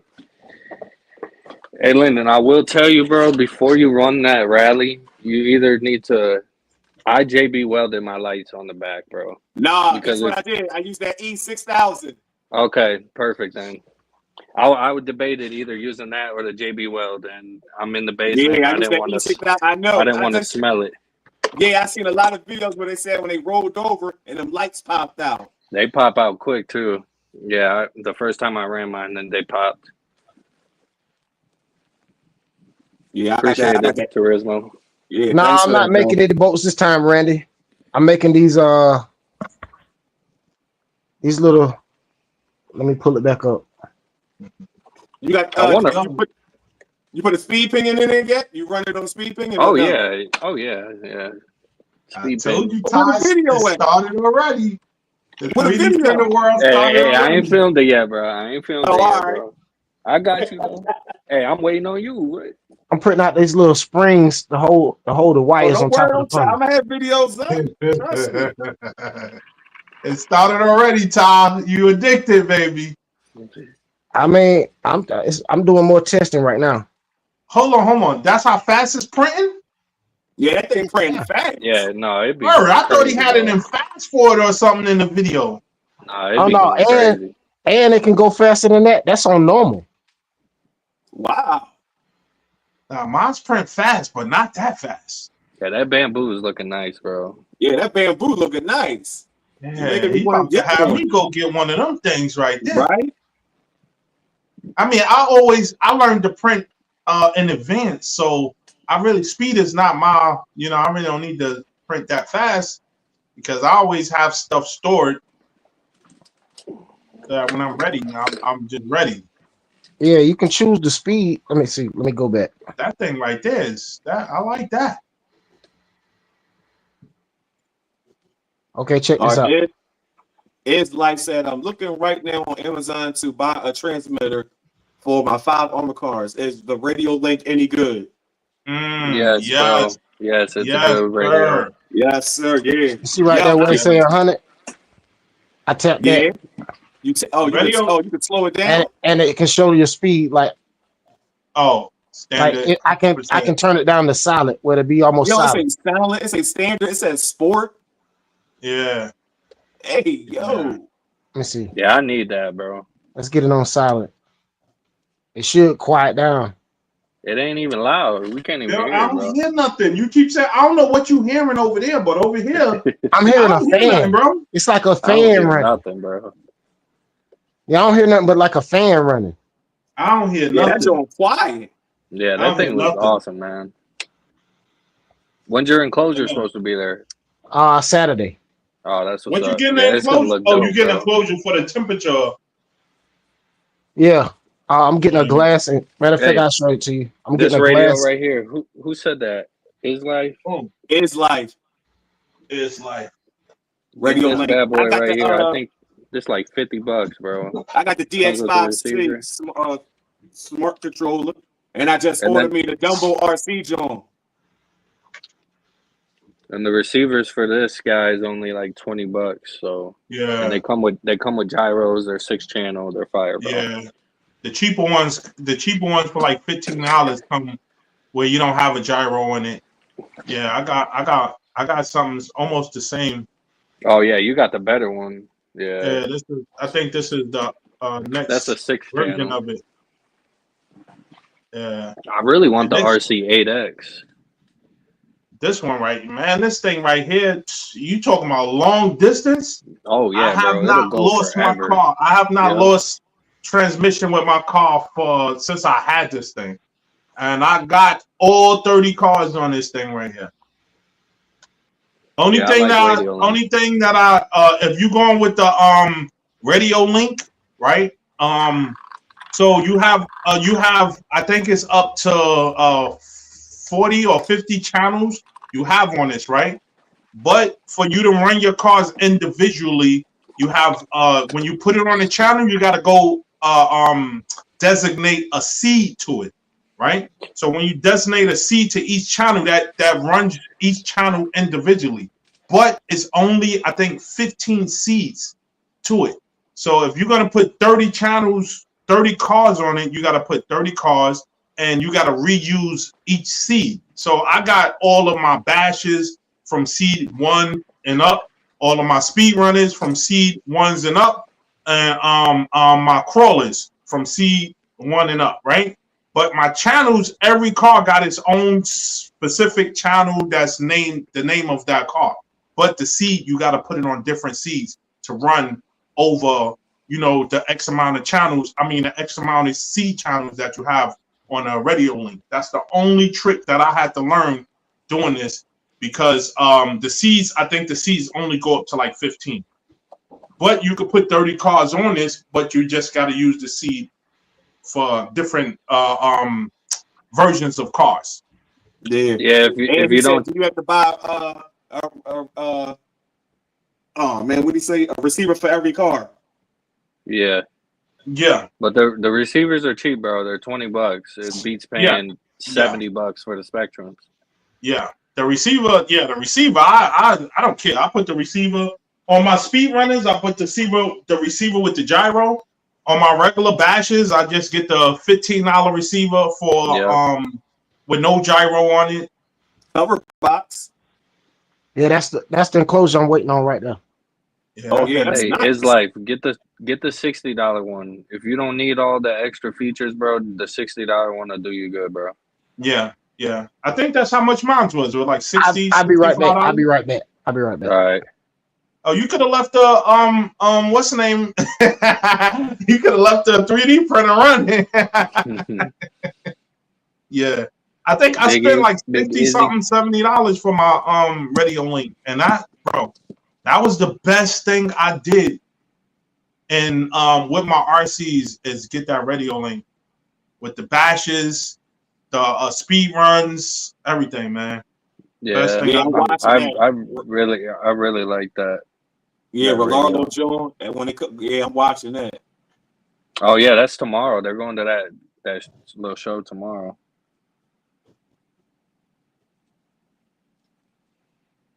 Oh, they show that rally car.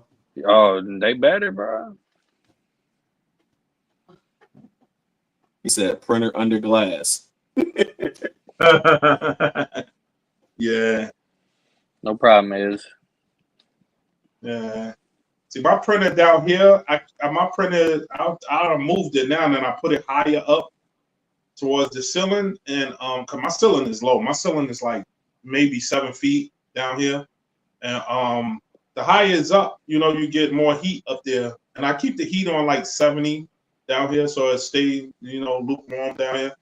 And when I print, and that printer is running sweet, man. Now I found out that trick with the plate.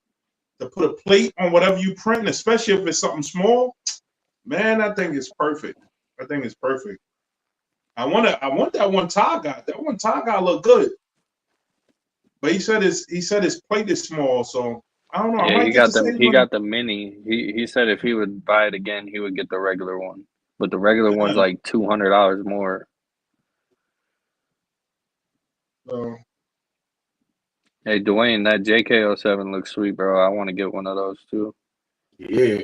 I think I'm going to this summer, bro.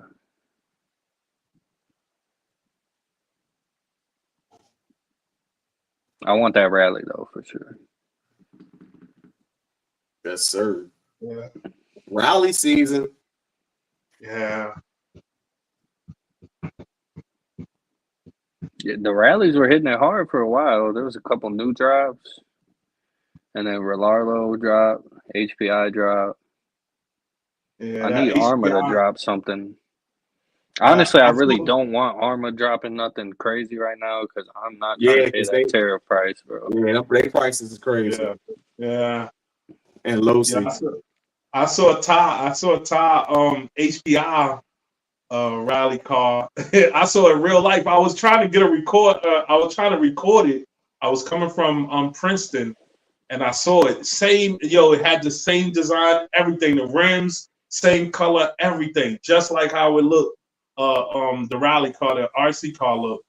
And I was trying to record it and send it to Ty, but dude was gone in that thing. I was like, I ain't get no ticket I ain't trying to get no ticket trying to record dude call for Ty. All right, Randy. Yeah, he was doing the speed limit on that road was like 55. He was doing like 80. I was like, man, I'm good with this dude.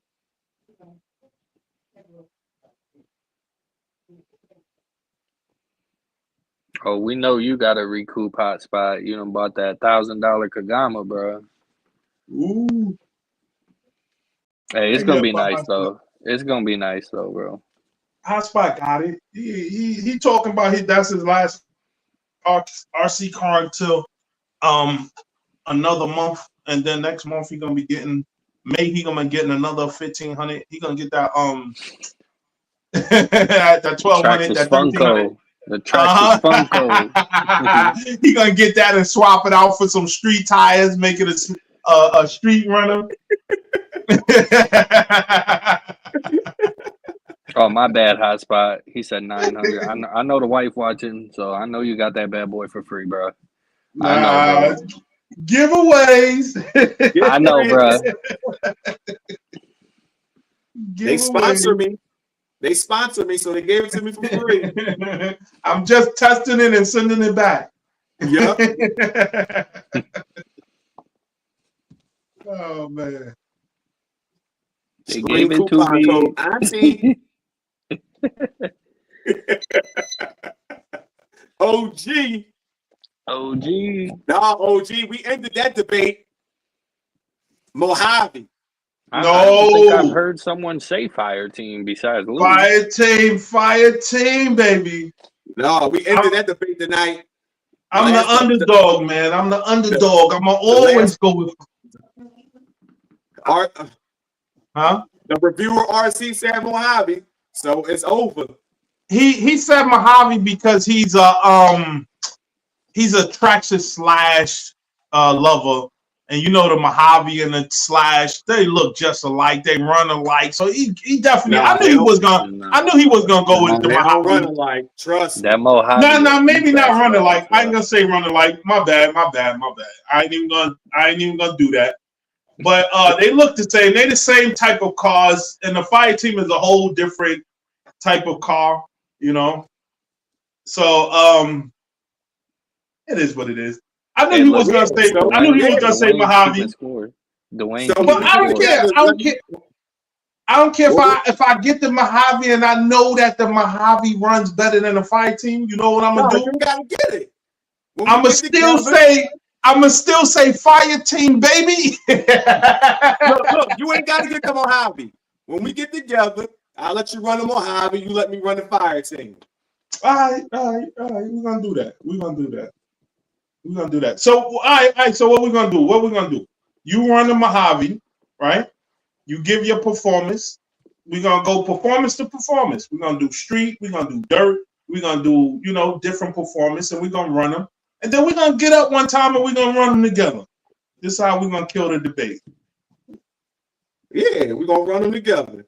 All right. So when you do a video on the Mojave, at me in a video, I'm gonna come at you. I'm gonna do the same type of video you do with the fire team. I'm gonna at you in it, and we're gonna go back and forth until we meet up, adding each other inside the videos, and seeing which one performed the better. And we're gonna let the audience, you know, see our videos, and they're gonna rate which one they feel is better.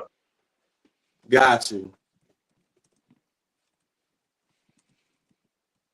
Not saying I know the fire team is gonna win. The fire team might not win, but you know, people is rating the fire team. This is what I keep saying. People rating the fire team from its original form. I changed the tires. Them tires that I got on the fire team made that thing something totally different, baby. That thing is crazy with them tires that I put on there. So I'm like, you know, maybe they rating it from the tires that comes with it. Them tires that I got on it is something different, man. So, oh man, what they talking about? They get that in the chat. Ty said 1,000 miles away, we can't see how they perform. Ty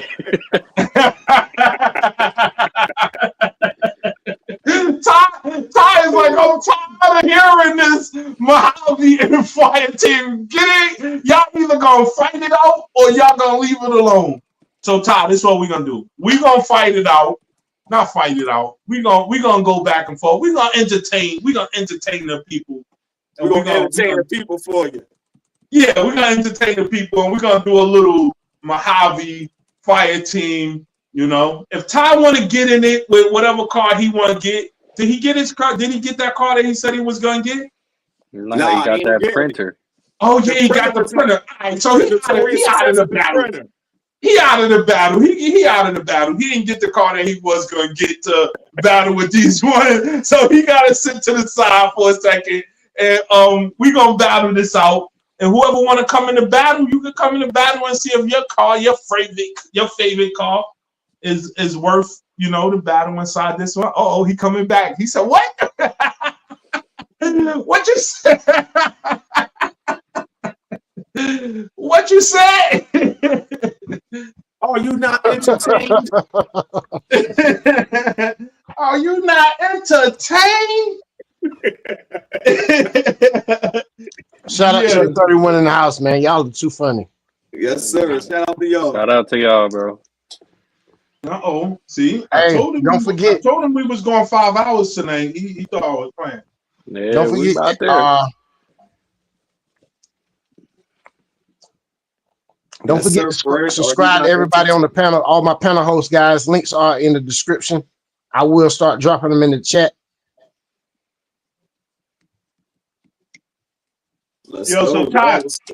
Ty, you hear what's going on, right? Yeah, I hear y'all. Ty no parts. Ty can't get no parts because he brought the printer instead of buying his that RC car that he was looking at. What was it? The Notorious. You got a question in the chat though, Louie? Huh? You got a question in the chat from Jason. He said, "What tires are you running, Louie?" I don't know what ties it is. Hold on, let me get out. You know, I had to throw that out there so they could be like, get them out there, show them they rock. I mean, show the fire team. But nah, there she go.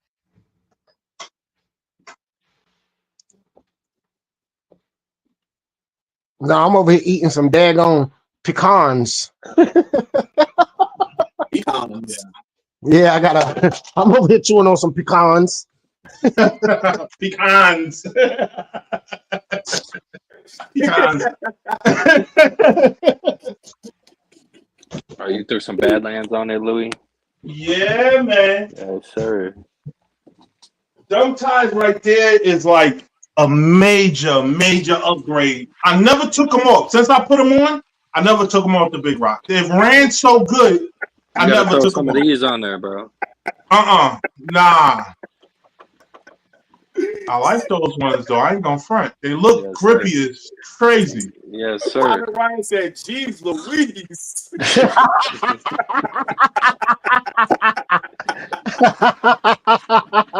Yes. He said, "Jeez Louise, Louie." Them tires is monster. It says it's for monster trucks, and those things is monster. I don't even think I showed you the width of them. I just showed you what they look like. 3.8. They said 3.8 on the side. Yeah, they wide, bro. Yeah. Especially compared to the stock. Nice. Okay. Yeah. I did a video on these things right here, man, to show you the, you know, what they is and everything. But boy, woo! You put these things on a fire team.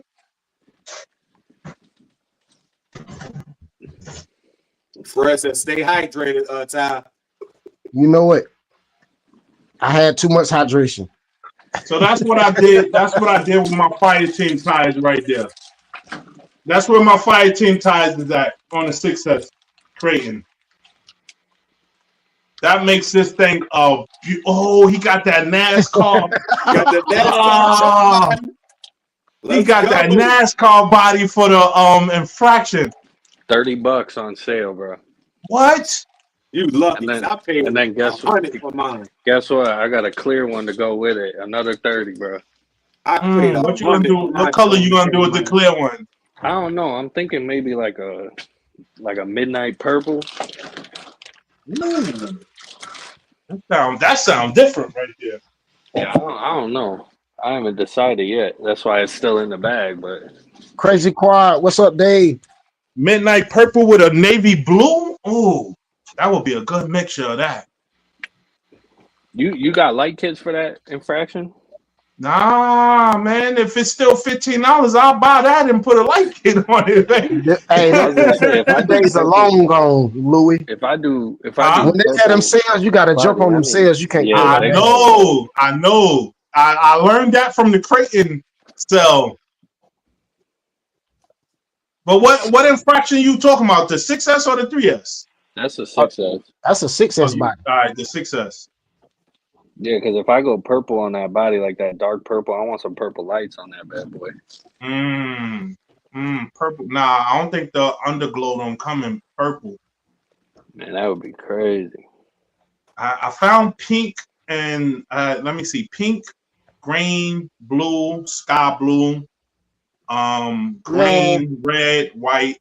I ain't found a purple. This filament got glitter in it. Oh, that's why it was $10, bro. Hey, I can't complain about it. Yeah, you can't though. That ain't bad though. Well, depends on what you're gonna print with it. No, I'm just saying because I can see the glittery, like the light shining on it. Because I didn't look at this in the light after I printed it. This piece is up here. I printed that piece and go over the wire. I'm printing the piece to go over this wire right here now. It's supposed to be like a flexible piece for the wire to flex. So you upgrading the printer off the printing pieces. Hey, that's upgrade what's up, bro. That's what's up, bro. Yeah. Dude, smart. And then I already printed out the pieces to go in the box, my dry box. But of course, I'm gonna make the boxes feed the printer.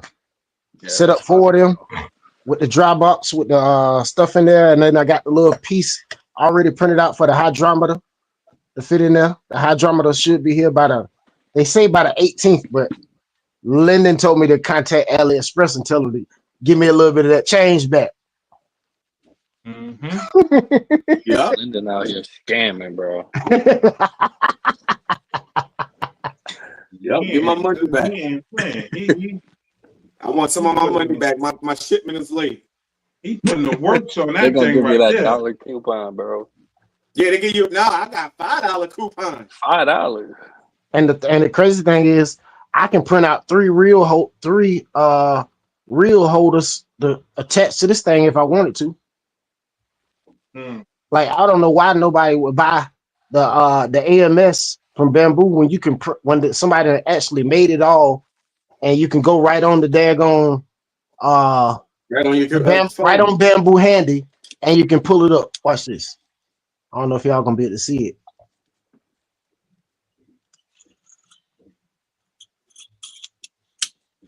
So what you talking about is for the advanced printers. The new time printers ain't doing what you doing. Like he could put 3 real, have 2 extras on there. Oh, so you can have 3 colors mixing together. just by printing it off. Yeah, hold up. Time out, OB. OB said, so I got a Turnigy Trackstar TS 160, 160 ESC, and a Ghoul RC 3650 4300 KV. Thinking of putting it in my Omni Terminal. Good idea, yes or no? Yeah, that's a bad idea. Yeah, nah, I was gonna say that's a bad idea. The motor's like a 3S, 2S motor, and you got a 6S ESC. I wouldn't do that, OB. You gonna blow that thing up? They probably won't even plug in together. 1 minute left on this print. Hey, OB, I'm running a 60 amp Surpass Hobby on the stock motor and that Terminator, and it's going crazy. Yeah, that's what I was gonna say. Get a 60 amp ESC. 60, and if you want to run, you could run 4S on the stock motor if you get the 10 BL6 120 from Hobby Wing.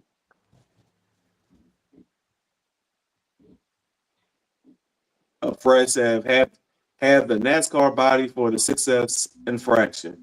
All done. Yes, sir. That joint finna start beeping. Watch this. Check him out. Oh yeah, I'm watching. Hey, yo, it gotta lift up.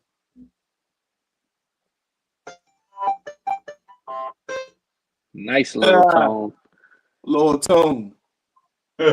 Look, and I just got a notification saying the print was completed. Yeah, that's nice. Hey, Big Izzy, Red Cat got really good customer service, bro. They sent me a whole new.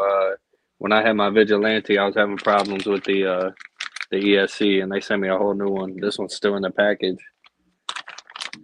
Hold on. What problems you was having with the ESC for the Vigilante? It was cutting out. So like I would run it for like literally like 30 seconds, and it would cut out. Like I would still have steering, but I wouldn't have no throttle.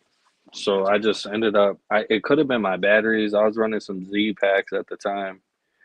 But yeah, it just kept cutting out. So I was like, hey, I got this ESC here, and it keeps cutting out. I've tried a couple different sets of batteries, and before I knew it, they sent me a tracking number from USPS. They were sending me another one. Yeah, Red Cat is good for replacing it. They stand strong on their warranties. And that was the 8S ESC, man. It cost some money, so I was cool with that. Tire gluer, bro. Yo, a tire. Yeah, me gluer. too, Big Izzy. What is that? A tire what? A tire glue. Yo, Urban, print that for me. Man, print that for me too. It holds the tire in, and as it's you for spin it, oh, it's a put for the glue on it, and it closes it up. I saw a video on that. I got. Yeah, I saw a video on that right there. But hey, did y'all hear what Linden said? Oh my God. Y'all hear what Linden said? For me, man. What he said? Say it again, Linden, so they can for the people in the back. Whatever y'all got, I got.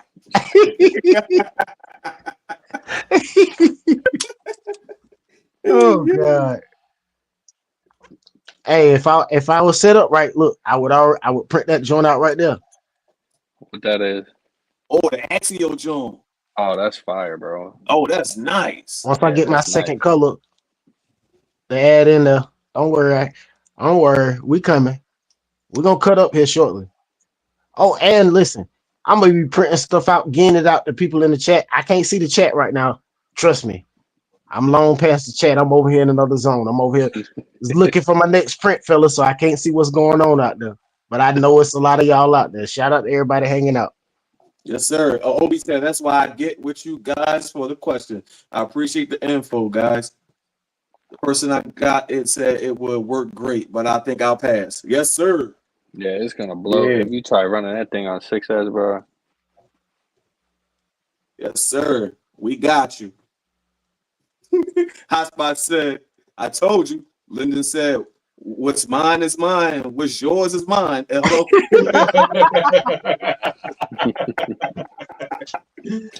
Like Debo, man. Hey, what scale is the Mini T anyway? 18? The Mini T? 18 scale? 18 Ain't that scale. an 18 scale? Yeah. I wonder what my crawlers fit on that. Oh, Big Izzy, Oh, that's that's what's up, man. nice, That yo. cat going crazy with the customer support. Yeah, that's a nice little mount right there. And They it got hang them on for the the wall. micro B too, I think. That's the mini T. That's the mini T, and you can hang it on the wall. Yeah. And I was wondering, can I put my crawler, print them for my crawlers? Since it's a 1/18 scale, my TRX4 should fit on there. Congrats to his life. You're gonna love that remote, bro. It's a beast. It's like he said, I just ordered it. That's what's up. And 2 receivers. 120 ain't bad, bro. Yeah, that's not bad. That's good. For four Okay, receivers and a transmitter. Yes, sir.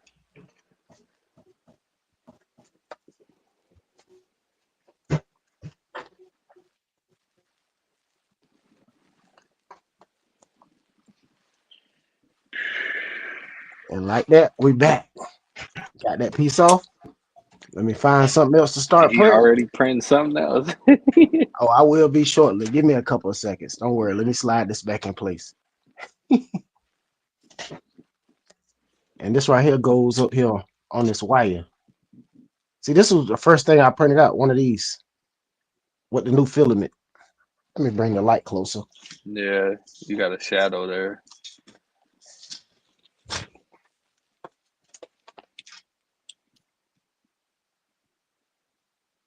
Yeah, I'm a long ways away.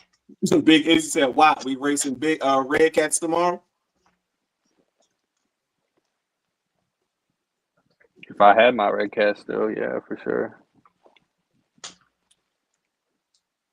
I'm mad at myself though. I bought that Vigilante when it was on sale for Black Friday, right? It was like $680 something, right? Oh and man, I ran it like 3 times, bro, and I sold it. Wow. Look, I should have It was got a it. beast though. It was a beast, bro. It drove crazy good, man. It's literally like an XRT and an X Max in one. Dwayne said, "Urban, did you already clean your mat?" Oh, I didn't even no. I haven't cleaned it not one time. Everything's sticking. If it stops sticking, that's when I'm gonna clean it. Hey, Hotspot, this is I why I sold it, bro. actually printed out. I printed out this boat. I started printing out this little helicopter thing, and I printed out these 2 wire covers, and that's all I printed out so far. So you I 4 sold it prints to get in already. Yeah, I'm 4 prints in. 2 got I got 3 completed, and 1 was a partial because I didn't have enough filament. All right, so I got a question. When you paused it and stopped it, you got to restart it, or it can continue from where it left off from. Oh, it's over right now, but it does have the capabilities to pause it and start it back. And if the power goes out, you can hit resume when the power comes back on. As long as it's still on the plate, it might stick it, it might not, but you can resume it. All right, OB. I'll catch you later, bro. Hopefully you enjoy that big rock, bro. Yeah, can't wait till you enjoy that big rock. Coming soon. All right, OB, welcome to the live. I mean, dang. All right, OB, have a good night. Dan Zimmerman, welcome to the live. That's what I was trying to say.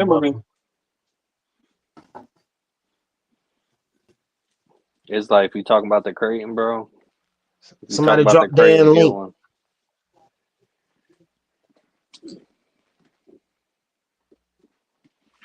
Okay, so here goes some. They printing out the plate holder and everything. Yes, sir. Already in there. Drop that link. Go subscribe to Dan Zimmerman, man. Yes, sir. Teamwork make the dream work around here, fellas. One of the fly boys. Yeah, we're gonna have to set up a night to get the fly boys on, man. Yeah, y'all can get. Oh, matter of fact, I got a question for all if Pilot Ryan, Jeff, or Fred. All right, so I got the Aero Scout Mini, and I got the Duet S2. Which one should I fly first? Which one should be my first fly? This for all the fly boys. For all the pilots. That's the question to y'all. Which one y'all think I should fly first?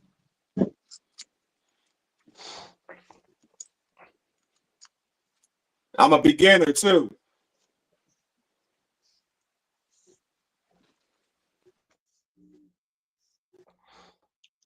Why they answer that? Why they, go ahead. Said both of them. Why they answer that? Check this out, Louie. Let me get this light closer. Matter of fact, let me turn some more light on. I just turned some more light on. What you got? All right, Pilot Ryan said the duet. You got me ready to get this one right here. Check this out. Uh-huh. Now I'm gonna show you something. All right, thanks, Pilot Ryan. I'm gonna fly the duet first. Boom. I go to my light. The stuff I like. Now I just printed out that right there. I just printed this out. Okay. Yeah, I saw you print that out. See what I said I wanted to print. Okay. Linden said print this out. So I'm gonna print it out anyway, but I don't know how long it's gonna take, but it looked like it's gonna take a long time. And check this out. This right here say prepare to print. Now watch how this you see this over here? This is this way it's gonna go. It's gonna go over there. But watch this. Okay. I gotta make sure I select my printer, A1 Mini. I go down, I hit next. Boom, watch. It's my printers in here. Now I gotta select my filament. I got some generic Facebook Marketplace filament. Now watch this. See where it says start print? Watch this. Look, it say send in print job.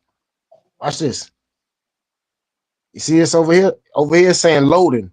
54%, 54%, 78%, 100%. Should be slicing over here too. Should have sliced and everything already over here. Now it's moving. It's already going. That's sweet right there. Oh, that's nice, bro. And that's sweet right there. We got the camera too.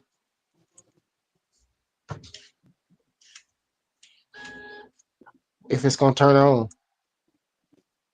Fred said the old mini scout. Jason Hansen said the mini for me was hard. Couldn't keep it level. Duet is easier. Check him out. He going through all this little exercise. Oh, he finna start shaking and tripping and just it's testing the level. It's not an exercise. It's testing the level. It's putting the filament out. He finna start tripping in a second. Listen, he's finna sound like a four-wheeler. Listen to him. He's vibrating and everything. It's heating up right now. The plate and the meter is heating up. Everything heating up. It's showing the temperature right here. 170 C, 60 C. There you go. Now it's starting. It's gonna give a tester over there in the corner. What the temperature got to be for it to start? 200 for the needle, 60 for the plate. I'm figuring. Last one was 210.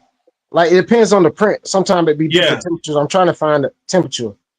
It depends on the filament. The print don't have nothing to do with the filament. Tells you what's the what temperature it should be. But if yours is a new scale, it would take the filament when it start melting good enough for the printer. It would start printing it.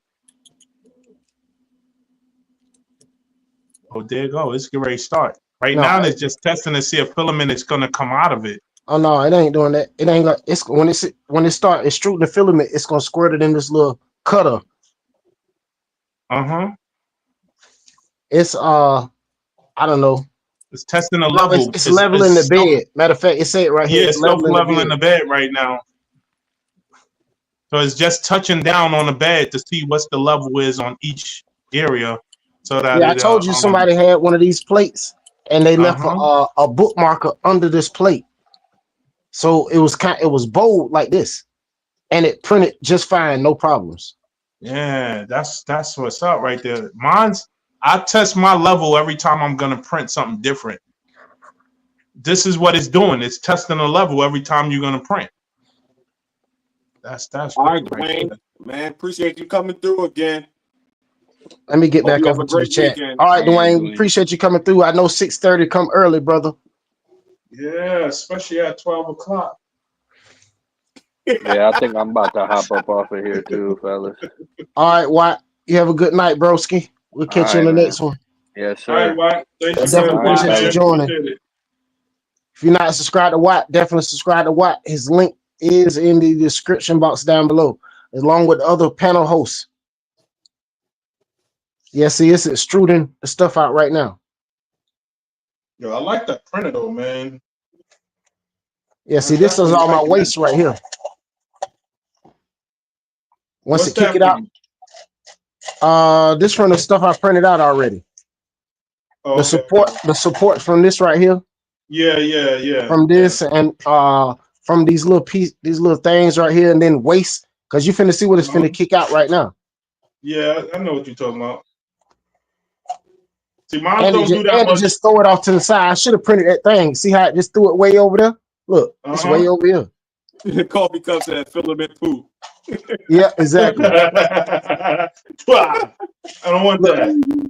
And look, it's finna spit it way over here. Watch. It's gonna land in my hand when it shoot it out. Watch. Hey, yo. Damn, RC HOTSPOT said I got 4 minutes left on my print and I'm going to bed. Hey, we knew you was up for a reason. I bet Ikonz printing right now too. Shout out to Ikonz, executive producer. We know he printing.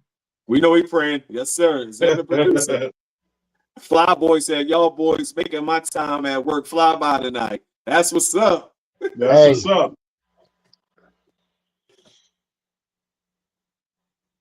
Watch it, kick it way over here.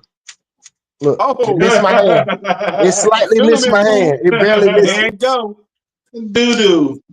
That's that doo-doo right there. And now we underway. Look, that thing don't play, boy. It just start cutting it up. And what am I printing out? Oh, the tire gluer. Yeah, the tire gluer. Messing with Linden. But that's not a 2-piece. Man, I don't know how many pieces this thing is in, man. Hey, yo. Yo, seeing this shit up. Oh, my bad. Sorry. Seeing this chastity up close and personal, man. This is an hour and 47-minute print. Oh, damn, my bad. Nah, that's the full thing. That's everything in one. Yeah, because it sure ain't printing nothing else on here on the other side. Because this what it, well, it's got to be a 2-piece. Because this what it looked like. Oh, okay. It's got to be 2 different pieces. Can I move this out the way? Yeah, see that look like 2 different pieces. No, I mean it's one print, but it's 2 different pieces in one print. Yeah. What is Linden seeing in the chat? Because he's steady giggling. No, RC HOTSPOT said Linden slipped. Got him.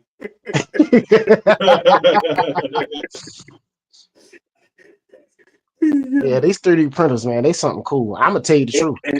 And look, Big Izzy over here making me hungry. Hey, look, I'm not even messing with Big Izzy no more tonight. My oven timer just went off, so I'm about to eat and crash. Later, fellas. Stay safe and bash on. Deuces, Big Izzy. All right, Big Izzy, have a good one. All right, Big Izzy, eat another one for me. Have a great weekend. Hope you get out for me, some man. RCs. Hey, look, I'm gonna tell you the truth. I wanna after having messing with this thing for a little bit, I'm gonna tell you already, I want a resin printer. Tell me. But a resin printer gonna be a straight hustle though. He addicted to printing. Nah, I mean, you think about it. You know them little like Superman, Batman. I got a young nephew, right? They live with me, so it's like I can print out them things, let him help me paint them, and he can sell them things. You know what I'm saying? Like it's a little hustle. Little hustle.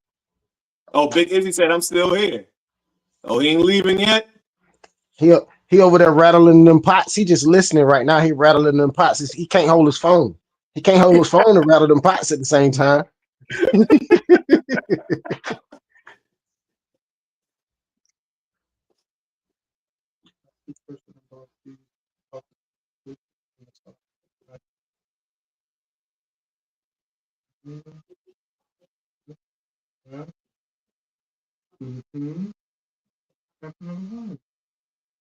Yeah, these things right here are nice, man. I'm not gonna lie. Yeah, man, this joint, this making me want one, man, so bad now.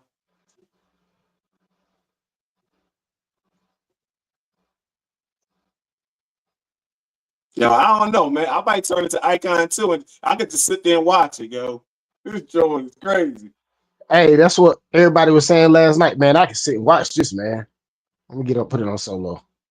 Yeah, man, that's definitely relaxing watching a 3D printer. Just print out. I know my disc is junky. I'm sorry. I mean, yours print out way faster than what mine's print out. Maybe like a good 10% faster. But I mean, let me see if I can slow it down.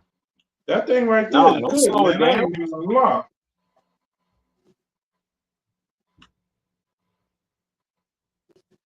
That's the wrong button. That joint right there is all right, man. I wouldn't even slow it down. I'd let it keep doing what it do. I'm gonna make it do what it do, baby. Louie is something else, bro. Yeah, that baby right there is that's another level for my 3D printer. My 3D printer, I get what I want out of it, but that I don't know. I might look into this one right here. I only print out small stuff anyway. Yeah, see, look. It's printing the other half right now. It went to the other side. Yeah. Oh, yeah. Printing the other half. Yo, that's crazy, yo. I only print out small things anyway. So this one right here would probably be perfect for what I'll be doing. Anything bigger that I print out, I could use the one that I have. But for the small stuff, this thing right here look like it'll be perfect. I could print out my joint in like 5 minutes. I wish you'd have told me that. I wish you'd have told me this before I opened the box. I would have sold it to you. I ain't know this before you open the box, so I probably wouldn't even bought it. I would have been like, nah, I'm good with what I got. What I want another one for? And now looking at it, I'm like, man, you just saying that just because you just saying that just because you're looking at it. Yours run just as smooth. Yeah. You just saying that just because you looking at something different. I'm telling you. It looked like it's moving a little bit faster. I guarantee. He said, Louie, what printer do you have? This is the question from the dad. I got the hold on, the Longer 5 Pro. Don't worry, we're gonna have 3D printing part 2 on April 29th. Kelly Klein will be joining us, the guy who printed out the bug, along with Pilot Ryan, Ikonz, Corey, the RC, the user review. Hold on, yeah, the guy that was just on tonight, the user review RC. Yeah, he gonna join us. So we're gonna have a stack house, man.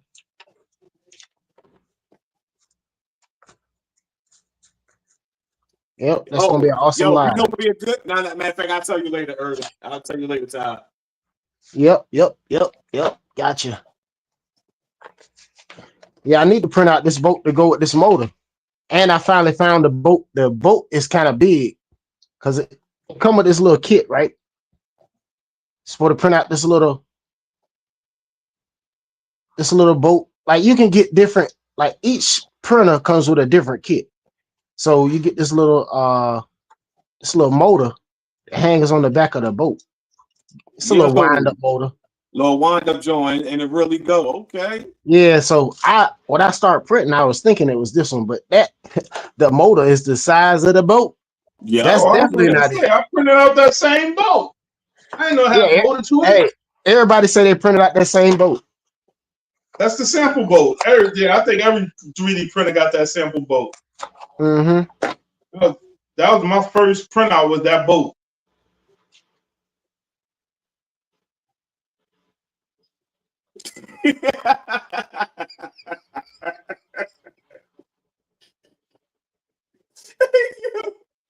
The friend said Linden will have a printer a printer farm, 17 printers if he gets into it. Hey, I was just watching this video. This man said an hour in my printer farm. I was like, yo, man, please don't do like that, Ty. Don't do that. No, All I kept saying was, Ty, don't do that. Don't do I ain't that. gonna have that many printers. I'm sorry. I ain't got enough room for it, Fred. Hey, I could see. Hey, I ain't gonna lie. I can see about two of them sitting right here on this desk, right side by side. Ooh, twins. But no, Jason honestly, said we should all get together and see if we can get a bulk order price on a half dozen or so. Yeah. Hey, but everybody like different. Everybody gonna like a different printer. I mean, I ain't forcing y'all on to get this one. I mean, all of them, all the printers these days are good, man. Everything they making good printers. Then a lot of the printers got enclosures. They come with enclosures. Everything.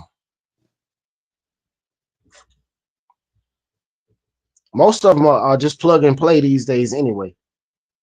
Yeah, a lot of them is plug and play. You just plug them in, print something out. You ain't got to set nothing up like mine. Did you have to build yours? Basically, I had to put the reel on it. What I did, matter of fact, let me tell you what I did. I removed 4 screws. They had it locked in place. And let me see, I took 4 screws out of the arm. They had it locked in place. I tightened up 4 screws on the bed. No, 3 screws on the bed. I put 1 screw in this cutter. I put 4 screws in that reel on the back, and I turned it on. Nah, see, mine came in a box, and that joint was flat. I had to put my whole thing together. No, it was already basically standing up like this, but you know, it had foam and stuff all around it, but it was standing up just like this. Now, mine's, I had to put the tower to hold it up. I had to put the whole bed, that heat up. I had to put that on the plate. The touchscreen plate, I had to put that on. The needle, man, I put a whole thing together. It came with a whole instruction on how to put everything together. Yeah, but see, I see it. You talking about coffee cup? Coffee cup, yeah. Coffee cup. Here go the boat, the actual boat. It's on the matter of fact, it's already in my favorites. Hold on, let me open it up.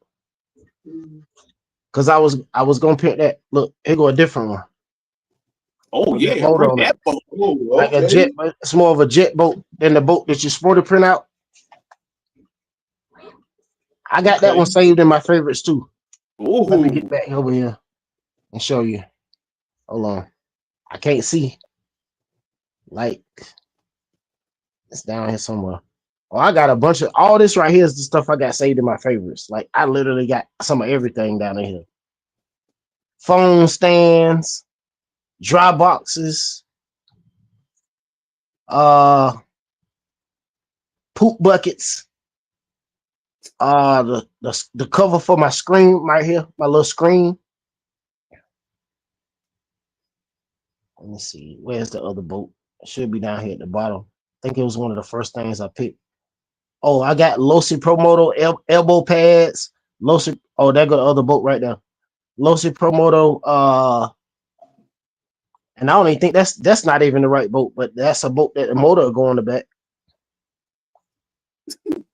Probably Ryan saying chastities. Yeah, see, I was looking at that boat right there, an airboat. I tried to download that right there, but I'm gonna have to go in there and try to change it. I may have to do it on the computer so it'll fit this bed. Oh, I see the little ramp. I seen the RC ramp. All this in my save stuff. Look, the chest protector for the Promoto dude, elbow pads, yeah, some little bitty ramps, tire, things to hold the wheels for the Promoto. It's all kind of stuff in here. Yeah, micro B ramps, the flex things for the daggone crawlers.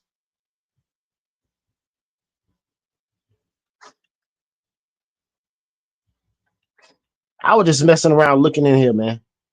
All kind of stuff. They got a jet boat, some airboats, all kind of stuff. I mean, literally so much stuff that it's ridiculous.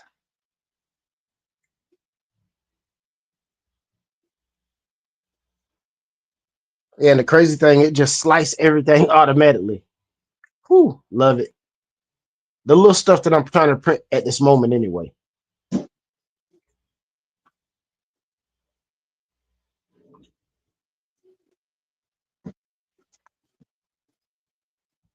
Chastities. Yes.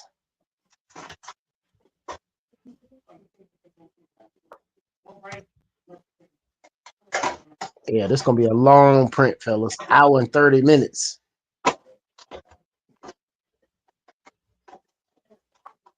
That's normal when you start getting into printing, yo. Hey, Big Izzy got me thinking about rattling them pots. Matter of fact, this is the piece that I had to take off. It had my had all that stuff locked down right here. You had to take this mount off with 4 screws.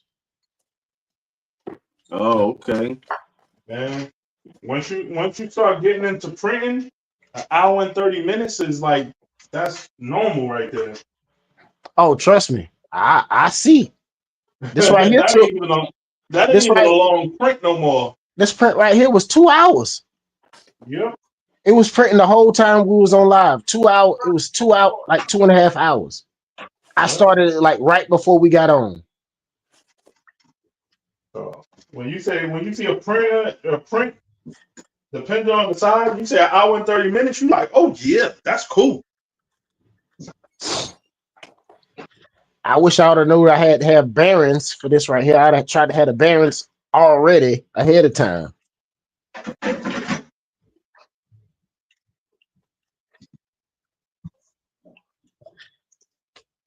But I should have known that. All right, Hotspot, you must have got done. Yes, sir. Peace.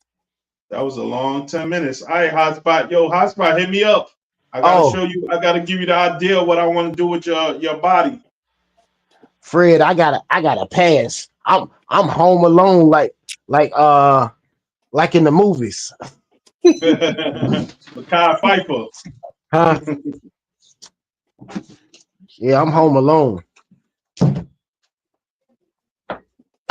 My son just had another baby, and you know my wife, she got to pull up. She got to put what they say, pull up on me. My wife got to pull up on him. My wife don't play. Pull up on me. She said I got to pull up on him. Well, the baby was born last week, but she's still in the hospital, and my son been down there with the kids by himself, and my wife was like, can't leave him like that. So she going to take charge, watch the kids for while he go to the hospital with his wife. You know what I mean? Yes, which sir. is only right. You know what I mean? Right. That's family for you. Mm-hmm.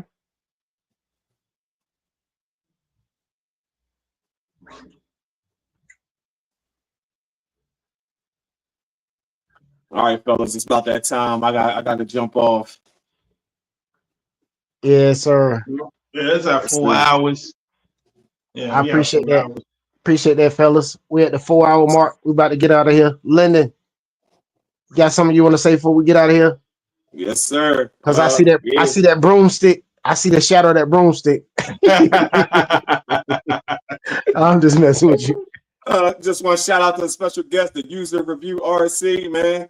It was nice getting to know him. Nice to get to know more about him and his RC adventures. Shout out to the chat for once again being patient with us with the questions. And shout out to all y'all, man. Appreciate y'all coming through, stopping by, enjoying the live with us, talking RCs. Man. Make sure this weekend it's gonna be nice. So make sure y'all get out there and do some speed runs. Yeah, I mean, but appreciate y'all, all y'all, man. Thanks to my subscribers for liking, watching, commenting, keep it up. I appreciate it. And with that, I'll catch y'all on the next one. Peace. Louie, fix it. Yeah, man. I want to give a big shout out to the user review RC. He definitely came through. Told us everything he needed to tell us about his RC world, what started him, what he loved about it, what kept him in it, what got him in it. You know, everybody in the chat, definitely appreciate everybody in the chat throwing them questions out there. They throwing some good questions. The panel, we was throwing some good questions at them too. You know, definitely that was cool. That was a good review tonight. And we ended it off 2 more hours extra after the review. We did it 2 more hours. Ty with the 3D printer. I told him he was gonna get addicted. He ain't believe me. And he on them drugs right now. He on them 3D drugs right now. And we would have been on here for that 5 hours I was talking about if Linden didn't say it was done for the night. But, you know, definitely appreciate all you guys in the chat. I mean, yeah, all you guys in the chat for coming out, rocking with us for 4 hours. I appreciate everybody that give a peek in on my light kits, that talk about them, that supported me buying them. You know, definitely I appreciate you guys, you know. And come back 1 more time, come back 2 more times, 5 more times, 10, 20, 50, 100. Bring somebody with you the next time, man. Every Tuesday, Thursday, and Sunday at 8:20, we here, Fun Zone. Peace. Yes, and if you're not subscribed to Urban Legend RC2, please subscribe to Urban Legend RC2. I'm at 42 subscribers. I'm trying to get to 50 so I can start going live over there. Look out for me. We got 22 in the chat. Can anybody help me? I'm panhandling, fellas. I'm panhandling. I need 8 subscribers to subscribe to Urban Legend RC2. But yeah, man, we definitely appreciate you guys coming rocking out with us for 4 hours and 6 minutes. Man, we enjoy having these special guests on. We enjoy you guys taking time out to ask the questions you ask, to sit and listen to you know, me stumbling, bumble across my words, and you know, let's just have fun in the fun zone, man. Because it's all about having fun, man. And you know, but that's pretty much all we got for y'all, man. Until next time, you know what it is. Get out there and drive your RCs, fly your drones. If you got a boat, put it in the water, and we will see you on the next one. Peace. Cassidy. Giveaways. We'll see you on the next one.